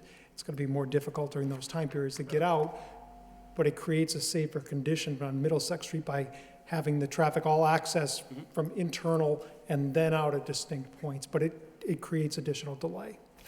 Well, I have you here for one question, then. I know you understood about the parents dropping off individuals, and as the school expands, there's a greater likelihood that parents will be dropping off more than one child, so therefore the parent will have to park in a parking space if they're dropping off children who have different staggered starting Right. and exiting times, correct? Yes. How do you address that with the school buses? So if you have a kid in the 3rd grade, kid in the 6th grade, kid in the 9th grade, are buses going to make 3 different trips through the neighborhoods? No. Are they all going to come at the same time, and those kids are going to have to wait till their school bell rings? Well, I think that as the school grows, probably the number of buses in those time periods may change, and that's why what we've kind of said is, Matt had talked about expansion of the parking lot, so there's going to be additional parking facilities to accommodate that. There'll probably be expanded bus service to the site, but I think that's also why the fact that we've structured the monitoring and the changes to this pickup and drop-off plan, we've said, we want you to approve a plan for the 540 students. We want you to approve the framework of what we're saying is the pickup and drop-off plan, but we're also saying that it needs to be revisited for the elementary school, for the middle school, for the high school, so that we can make all those changes. So also we can say what's working, what's not working, and then how to change it. Because you're right, we're gonna need to change number of buses and those time periods as the school expands. So we need to come back and say, here's the updated traffic management plan, here's how we're gonna accommodate the additional students. It needs to be fluid. So getting back to the exit layout, I understand that you're going to change the traffic pattern to the apartments or condos to the right. You're going to change the way they park getting in, and I understand you're going to lose some parking spaces. You're going to relocate those parking spaces to the top left corner of your plan, correct? That's correct. So the people who have current parking spacing to the right of that road, how further walk are they going to have now to get relocated to the new present parking spaces? Because you're taking somebody now who can walk out their door to their parking spot to now cross the street, up the street, over the street, and to the left. What I can say is the parking that was here, that was servicing this part of the building, that won't change in terms of the number. But you're losing parking spaces as you go up the exit, right? Yes, yes. Okay, so how many spaces are you losing? We're losing 2 spaces here and 4 spaces in here. So you're relocating all 6 of those to the top left? That's correct, Okay. yes. And how far of a distance do you think that is? That's approximately 200 feet. So what would be the emergency plan if anybody ended up parking on that exit? Excuse me? Say if somebody wants to park on that exit, run the groceries into their house instead of bringing their car and go all the way up to the rear parking lot. What's the emergency plan to move that car? We have school buses coming in and there's a car parked there. What happens? School buses are leaving, queuing's all backed up, 4 buses coming out, someone decides to park there, to bring their belongings into the house, drop off their shopping goods, instead of going way up to the left corner parking lot and run back to the house 4 times to bring their groceries in. Well, this is going to be full signage in this intersection. I get that. In order for them not to park there. Right. And if You're they saying disobey if the somebody sign... parked in the middle of that intersection? Yeah, say if someone parks anywhere on that street. So that's the problem we had with the other street, with the driveway going in, with people continuing to park and block it. Well, there's going to be signage there that there will be no parking, and they'll have to be towed. Okay. And who's going to call to make the tow? That's the problem we had with the last plan. we'll make sure, I'm sorry? we'll make sure we address that. Because the question would be is, you know, you're moving people who are used to parking right next to their building up to the top left corner. And by nature, people are gonna park closest to the building to drop off any supplies or groceries. And if that happens during all your buses queuing, buses coming out and everybody else pulling in and out of there, I can see where that could raise a major concern. So one other questions I had was, you're saying when the parents come in, if they want to go pick up the students, they can't pick them up at a certain time, they have to wait because the buses are going to take priority to the front door, right? Correct. What if a parent has an emergency situation with one of their children? They have to pick them up for a certain reason, or if they have to bring medication to them for a certain reason. Is there any way that parent can get to that school to address that emergency situation with that child instead of have to sit through the whole bus pickup and drop off? Well, that's why having the staff, there's a number of staff that are going to be in this parking area as well as on the drive aisles here, and that's the reason they're there. The They police can address officer. that situation? Okay, Correct. thank you. Because obviously that situation can happen. Yes, yes. And someone may need to get out of that queue because something happens, and that's why the staff is there to have that happen. And obviously, emergency situations, we can't put a timetable on those. Right. Okay, thank you. I think that answers most of the questions that I wrote out for the time being. Did any of the board members have any follow-up questions as a result of anything I might have said, or any response from any of the questions that have been solicited by other board members? No, I have none. Okay. Council, I'll hear further from you, and obviously, I think at the beginning of the meeting, we made the indication that we'll continue to the next meeting. Hopefully, I had one other question. Your evacuation plan, are we gonna get a narrative on that, or how's that gonna work? I know Matt mentioned about evacuation plan in the rear of the building, and then I noticed that you put it in your nice narrative, how we're gonna get an evacuation plan. But do we have a written evacuation plan, or how's that gonna be addressed? I certainly would like to see one, as I'm sure you would. Yeah. I And just we'll noticed put in the that on our narrative, evacuation checklist plan. of things to produce. I mean, unfortunately, I know in today's society, we have to address that in our public schools, where years ago, when we were going to school, we didn't have to address that at all, especially with the railroad tracks. So if that could be something that can be expanded on for next meeting, I'd Absolutely, appreciate it. yes. Yep. Okay. So, any further comments from the board members? Mr. Chairman, Sure. I have one question. The special permit for driveway length, does that turn the project as a whole into a special permit project, or is it just for the driveway length? It ends up to be two things. Special I'm permit. sorry, I missed the question. He wants to know if the driveway length is going to trigger the special permit for the whole site, or just the driveway? Which would- It's a special permit for the entire site, but the special permit is, the scope of the review is more narrow than the typical special permit in that it has to do with access, safety access for fire apparatus, ambulances, and police in certain cases. That you've been addressing this all tonight in the site plan review process, but the special permit is focused on that issue alone. Okay. So at the next meeting, when we make a determination, either for or against whatever, we have to vote on the site plan and the special permit. Okay, and because of that special permit, there are different review standards. There are different actions that are, considerations that are appropriate for the board. There's certain different levels of discretion between a special permit and a site plan review. My understanding of this now is that we are now to apply the special permit level of review to these issues of access. It will come in on, if you look up the special permit and length of driveways, it does talk about that, and talks about the consideration that we have to give for egress for a driveway that's over 200 feet in length. Okay. Right. It talks about the emergency apparatus getting in and out, fire, police, safety, ambulance, and those are issues that have been addressed on a prior occasion with the project. And we are to think about those in terms of the questions that are asked for a special permit, not the questions that are asked for a site plan review. Right. I mean, we can vote two different ways. I mean, the special permit requires four members in the affirmative, and the special permit requires the majority. Right. So, having said that, I would make a motion that we continue the public hearing, keep the public hearing open to our next meeting, which is January 7th of 2013. Obviously, what we'll do at that point in time is pick up where we left off in this meeting. I know with some of the new information that's coming forward from the applicant, it may raise new questions. Anybody who has any questions in regards to new information, obviously the planning board will consider that. all the information that has been discussed tonight is part of the hearing. So a lot of that information we will not have to go over again a second time. We will have our own notes as well as agendas given to us by Planning and Development. I want to thank everybody who spoke this evening in regards for or against the project. I know the issue is the charter school, but most importantly, what's before us as a city government is site plan review and special permit. I mean, everybody likes to see education being promoted, but the main reason is to make sure that the site is safe to get the people in there who can educate these people.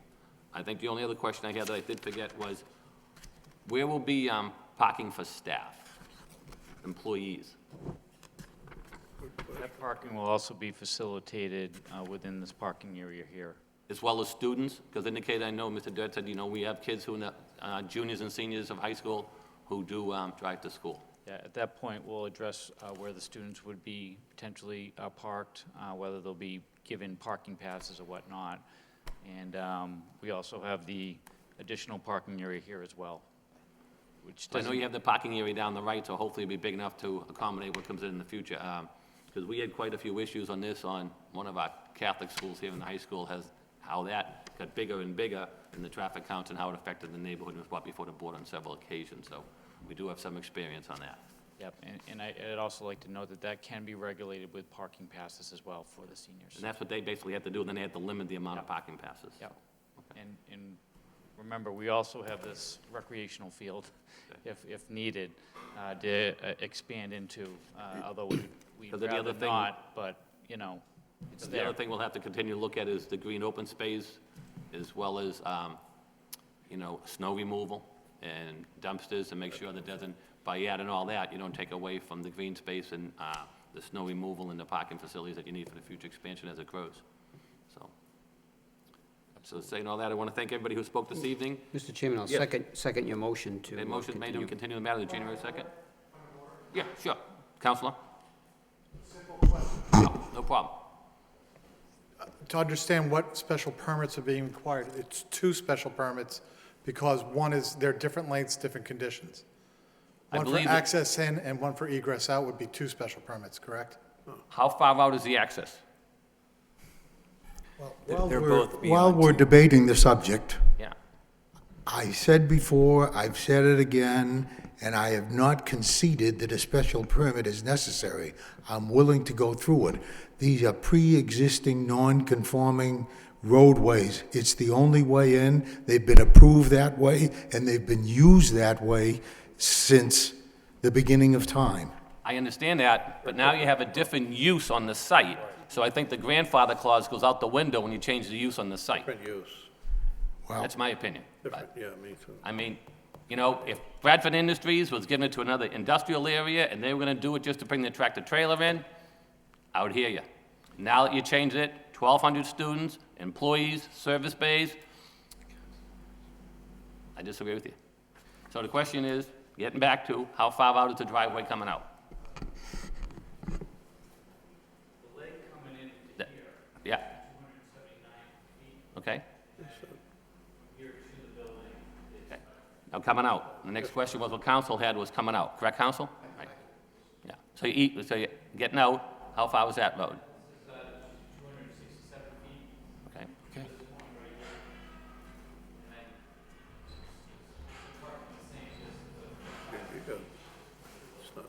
Oh, Aaron, would that trigger special permit coming out as well then, for the driveway lane? The special permit would be for both driveways. If Okay, it's- both if- driveways, okay. So what they need, council, getting back to you, would be the special permit for the 2 driveways. They need a variance for the zoning board of appeals. They need permission from conservation. And I think there was something else they need from somebody else. The frontage. No, I think you covered it. It's site Was plan there one review and other thing they special permit. needed from? Yeah, the frontage is for the variance. Right. Oh, the variance, yeah. Right, and the variance from the zoning board of appeals, and then a notice of Was it- intent filing with conservation. What's the National Pollutant Discharge Elimination System? The NIPD's permit is a requirement for stormwater pollution prevention through the flow of rainwater over a non-point source pollution area. There's also point source pollution permits as well. But any project that's over an acre in size, a redevelopment project, needs to go through this permitting process. It's a state requirement, but the city engineer is essentially the local review authority of the NIPD's Okay, permit. so we can encompass It's, that re- here. it'll be reviewed through this process. Just as a kind of larger answer to your question, the stormwater report was submitted to the city engineer last week, is currently under review, and includes that analysis. So the stormwater report's been submitted for review? It has. Okay. I'd like to just clarify a little bit. Sure. The National Pollution Elimination System permit is a construction permit. Okay. It's really meant to know who's the operator So that's city approval? and who the construction workers are on the property as the construction is done, to make sure that no runoff extends off of the property, the neighboring property, I got you. Okay. and to get to a downstream, wetland source. So you can't increase your runoff? Right. But the point of it is, I just wanted to clarify, for the construction process, Okay. we would submit that and get the general permit necessary to comply with that for construction itself. Okay. I see. All right. But I can assure you that we're Okay. addressing that now. We have an erosion and sedimentation control plan as part of this submission. Okay. All right, thank you. Thank you very much for answering that, I appreciate it. So the motion is made to continue the meeting, to keep the meeting open till the next meeting on January, it is confirmed, Aaron, right, it is January 7th? I think I have the, That's on the schedule. That's correct. want to make sure, what day do we? Yeah. Yeah, No, okay. And again, I want to thank all those in Yeah, the attendance this 7th. evening. I know it's been a long, drawn-out meeting, but all your input's been appreciated. Thank you very much. Thank you. Thank you very much. Gotta hit the elevator.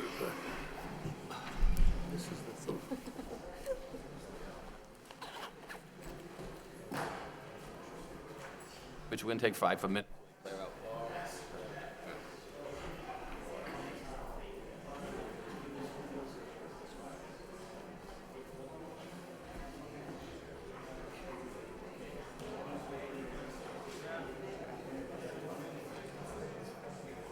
Did Aaron make you sit through this? Did Aaron make you sit through this for your presentation? Aaron, you told us last meeting.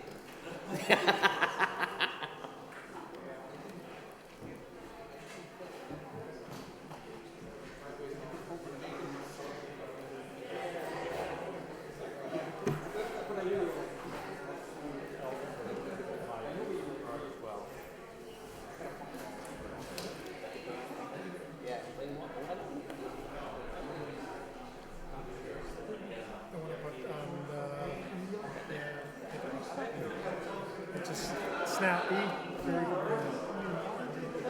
That's a state signal too. Yeah, I'm not sure.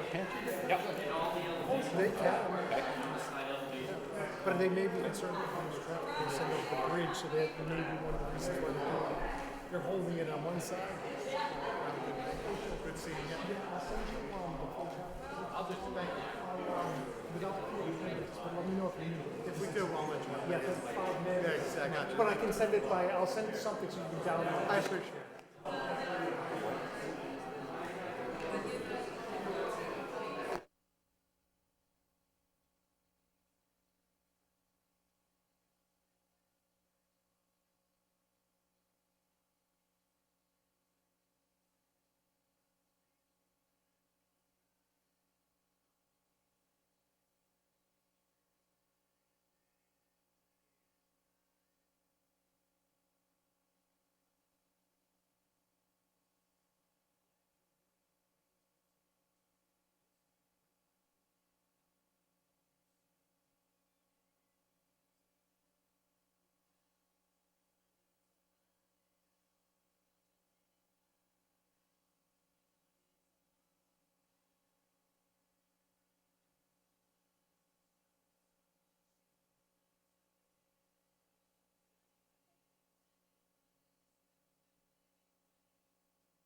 to go through. Came to my door at 5:20 tonight.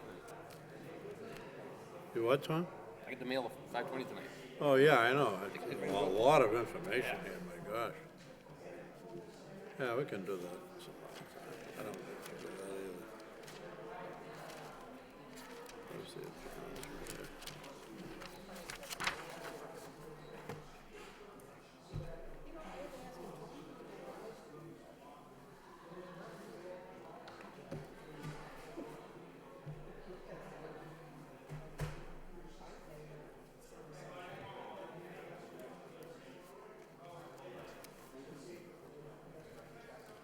It's probably the same one.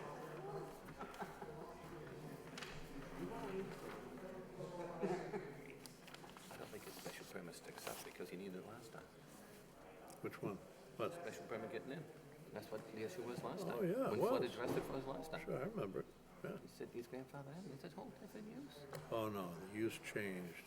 You're right. You know, I You're don't think he gets it. absolutely I right. don't think he gets it. I don't even have to read it. Like he said, if he's just yeah. putting in, saying Bradford Industries, putting in a tractor trailer once in a while, That's different, yeah. but they're putting in a Because he's not public, changing the or use. they're putting in a Because he school. did the exact same thing. Yeah. And that's why, and believe me, Flood went through that special permit process with us last time, if he didn't have to, after we had to go to court and come back. That's right. No, you're right. You're absolutely right about that. That's my I call. agree. Yeah, really. Yeah, you're right. So what are we gonna do? We're gonna, Okay, well, huh? let's see what they say. Continue to 1/7/13. Okay. When did I get my phone? Going back in here.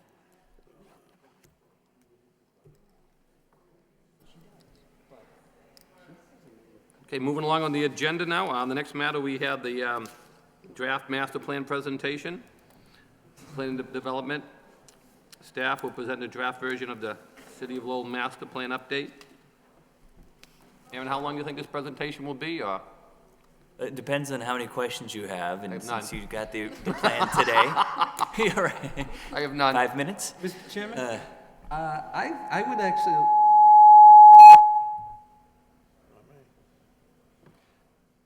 I would actually like to spend some time on this, and given the late hour and everything, I would prefer to do this at some other time when we can really give this the amount of attention that it deserves. Okay. Anybody else comments? Yeah, I agree with that. I think it deserves the Our next regularly scheduled Well, meeting is January 7th. January 7th. Yeah.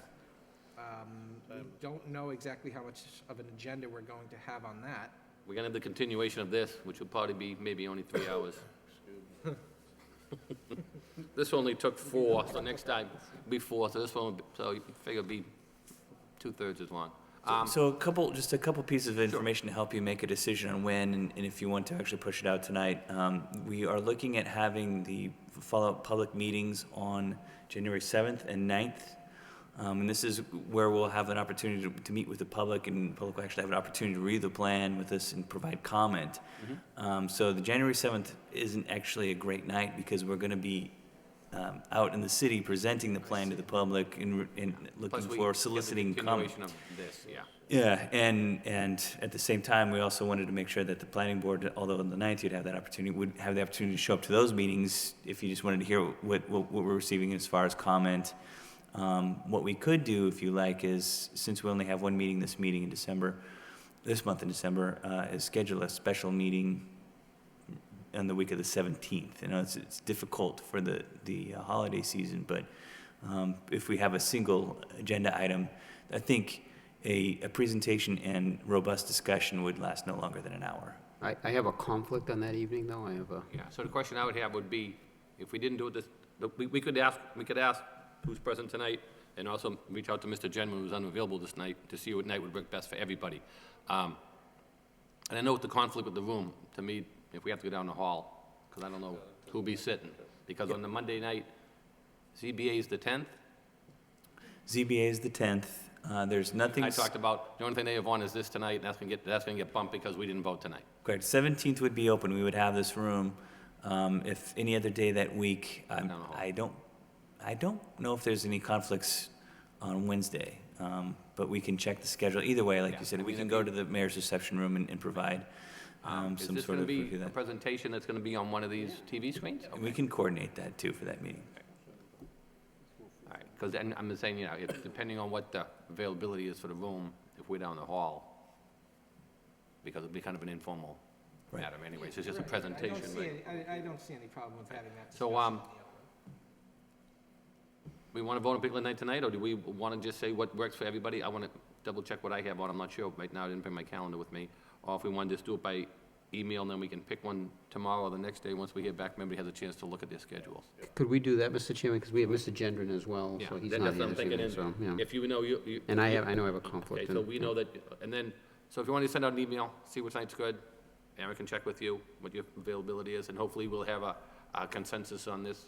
I'm not sure how long Steve's out of town, I know he's traveling on business, if we could have it by Tuesday, Wednesday of this week, or hopefully. That would be pick a fine. certain date.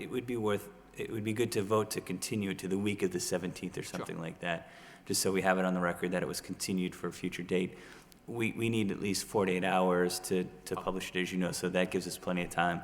We try to get it out a week before, but then we can distribute it as widely as possible, because we actually would, it'd be great if people from the public participated during the planning board meetings in our The question would be, presentations. just tentatively now, what if we couldn't make that Monday the 17th? I know Jerry has a problem with that.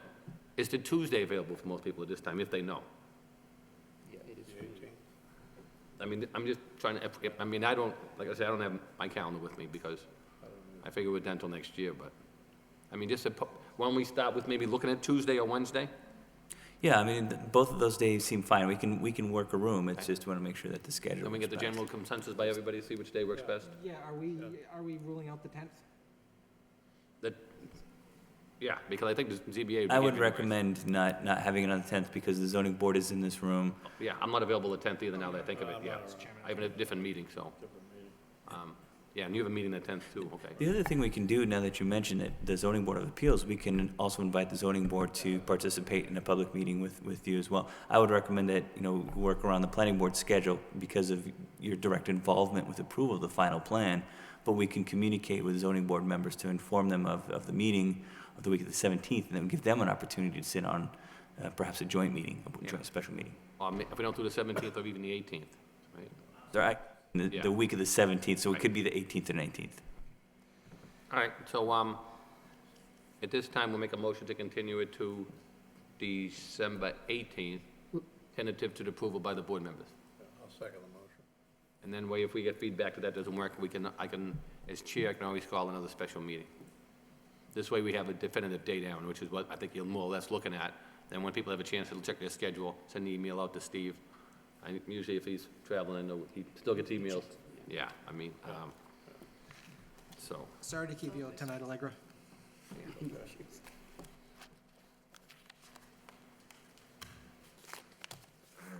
right, did we get our tree?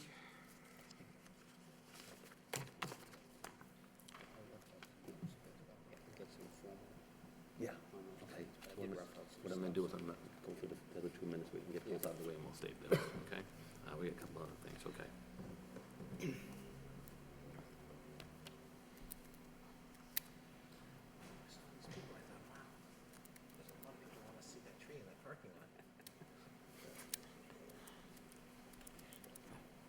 So, next time you can put her on standby and call her in like the lawyers do for witnesses, like we do in the court system where I work.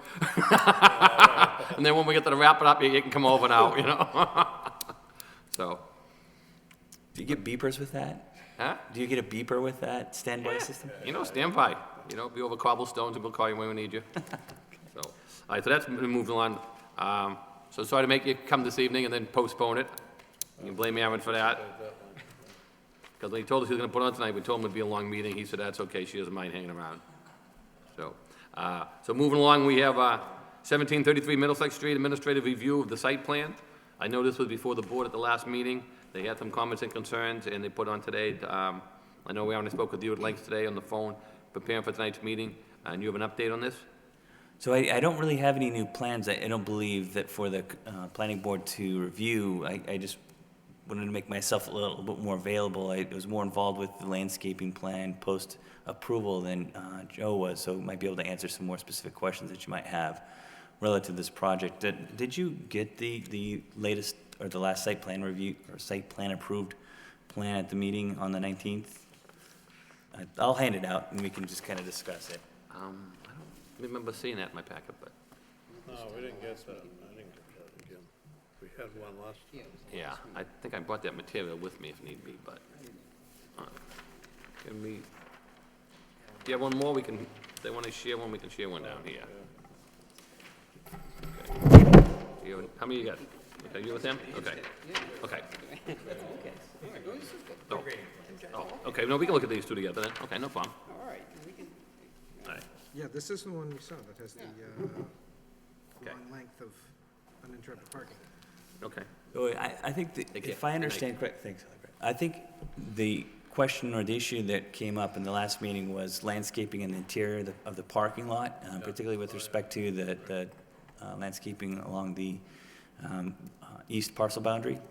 Right, the landscape, having the landscape islands, which is according to the zoning code. Right, we've got this very long length of 28 parking spaces that is uninterrupted, unbroken by any trees. So when we reviewed this and we looked at it internally with the applicant, there was a significant additional landscaping, particularly on the edges of the property along Edward Street and Middlesex Street. If you'll note along the front on Middlesex, that entire area from the curb access heading west along Middlesex Street was a parking area as an existing condition. The proposed condition is a rather large landscape area. And then also on the right side of that curb opening was an additional, it's not a shrub, it's a large shade tree all along that. And then along the new Edward Street alignment, which is the west parcel boundary, there are new shade trees and ornament trees that are running up and down that. So what we were looking at was the benefit of the proposed landscape plan to the public access, or what is viewed from the access way. We also were considering the parcel boundary along the soccer fields, and you'll notice there's a large buffer area there. So the two things that we're trying to do along that side was, one, make sure that the existing trees along the boundary, including there's a large willow tree, were preserved to provide that buffer, that visual buffer. The willow tree was preserved. A large that area there that is in between the parking lot and the parcel boundary is part of the stormwater management plan, so there can't be any sizable plantings there. It's going to be kind of a prairie grass kind of look to it. So I agree with you. Typically, we don't like to see a long stretch of parking spaces without any trees located within them. But when you have the amount of landscaping we're getting along the edge and then on the interior of the site, there are also a couple of islands on the north half of it that will at least provide a little break along that pocket of parking spaces that run north and south. I think what we were getting here was an overall landscape plan that was a gigantic improvement over the existing condition, particularly along the public ways, which was our first concern. And then although there's an area here where the distribution of trees is not ideal, I think what we get as far as preserving parking spaces, which was another concern, and making sure that there's parking access for the property, that our first objective was met with the landscape plan. Any discussion? Under the zoning, how many parking spaces would a facility with this many square feet require? The base requirement for a restaurant in the zoning district is 1 space per 50 square feet. This actually sought a special permit to reduce the parking requirement from 50 to 250, which is allowed in all districts. In regional retail, it's allowed from 1 to 50 to 1 to 250. In certain urban districts, it's allowed to go from 1 to 200 to 500. So the applicant sought the special permit, received the special permit to reduce the parking requirement, and we're still very close to meeting that 1 to 250. However, there was a lot of concern from both boards, the zoning board and the planning board, that even though that the standard was met at the 1 per 250 per square foot ratio, that there was a concern that this restaurant would pull in a lot of traffic, and that there'd be additional parking spaces to serve that. In fact, there's a condition of, I believe, at the zoning board of approval, the zoning board of appeals special permit approval to provide, parking off-site using a valet service when it's busy. So there was a significant concern about parking on. So obviously, they got the approval from the ZBA that relief they're requesting. The special permit, yes, yep. The relief they requested being the reduction in that number. Correct, from one parking space per 50 square feet to one space per 250. Okay, it's 11:30 at night, don't make me do math. How many parking spaces are required for this property? You're gonna make me do the math. I don't know off the top of my head, hold on. Oh, I assumed. Look at the calculator on the phone. It's probably Jerry. I think he even has a. Do you have a tape measure on your phone? I don't even have a charge on my phone. You're gonna have him next, right? I know Jerry usually has his father's tools with him when he goes to site view of the business. Approximately 35 parking spaces at that one space per 250. So it is significantly over the special permit requirement, but remember that the base requirement is one space per 50 square feet, which is 5 times that number. So the base requirement is over 120 parking spaces, which is clearly not provided there. So the approval for the special permit reduced the parking requirement. It was recognized that this project, this development, the restaurant wouldn't need 120 parking spaces to serve its needs. However, it needed more than 35. Mr. Chairman, if I may, I was going back to my notes on this when we last looked at this, but I can remember from the original approval, and petitioner had actually, beyond the existing conditions, the petitioner had proposed parking in front of the building, and through the planning board process, we asked that that be, we conditioned that that be landscaped. And then we wanted to have more landscape area in the public area. We had the granite curbing. I went to take a look at this, and ideally, I think when we look at breaking up these parking spots, we're really looking at a retail parking lot where we're trying to break up that sea of asphalt. When I really look at the needs of this site, what we were trying to accomplish on the streetscape and along Edward Street and Middlesex Street, I think we've accomplished that with the landscaping. And I think from a practical application of what we're trying to do with this site, and I know from even dealing with people that maintain these sites, for this strip to try to put landscape islands in here, we're just going to further, I think, create more of a difficult situation with the parking and the maintenance of it. And I think what we've accomplished is what we were trying to accomplish from a visual aspect. And again, it's not like it's a target parking lot with a sea of asphalt. So from my perspective, and I did relook at that, I'm okay with what's out there and what's looking at as a final plan. And that certainly would be my thoughts on it.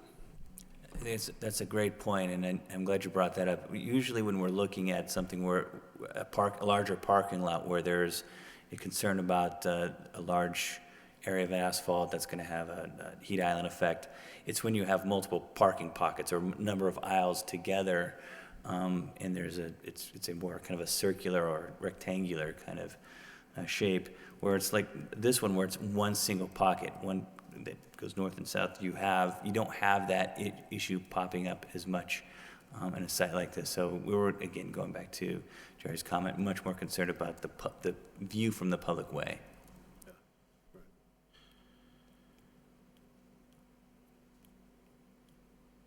We need a motion for this, correct? I believe, because it's a minute. Correct. It was a condition of approval or administrative review of the site plan, right? That's correct.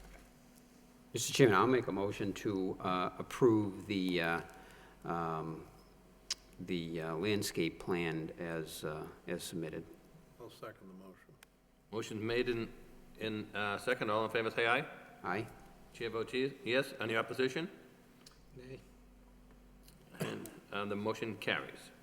Okay, moving along, I just want to get back to, if I could, the minutes. I know I skipped over those intentionally at the beginning of the meeting, so we could discuss those without having the public have to listen to our daily laundry.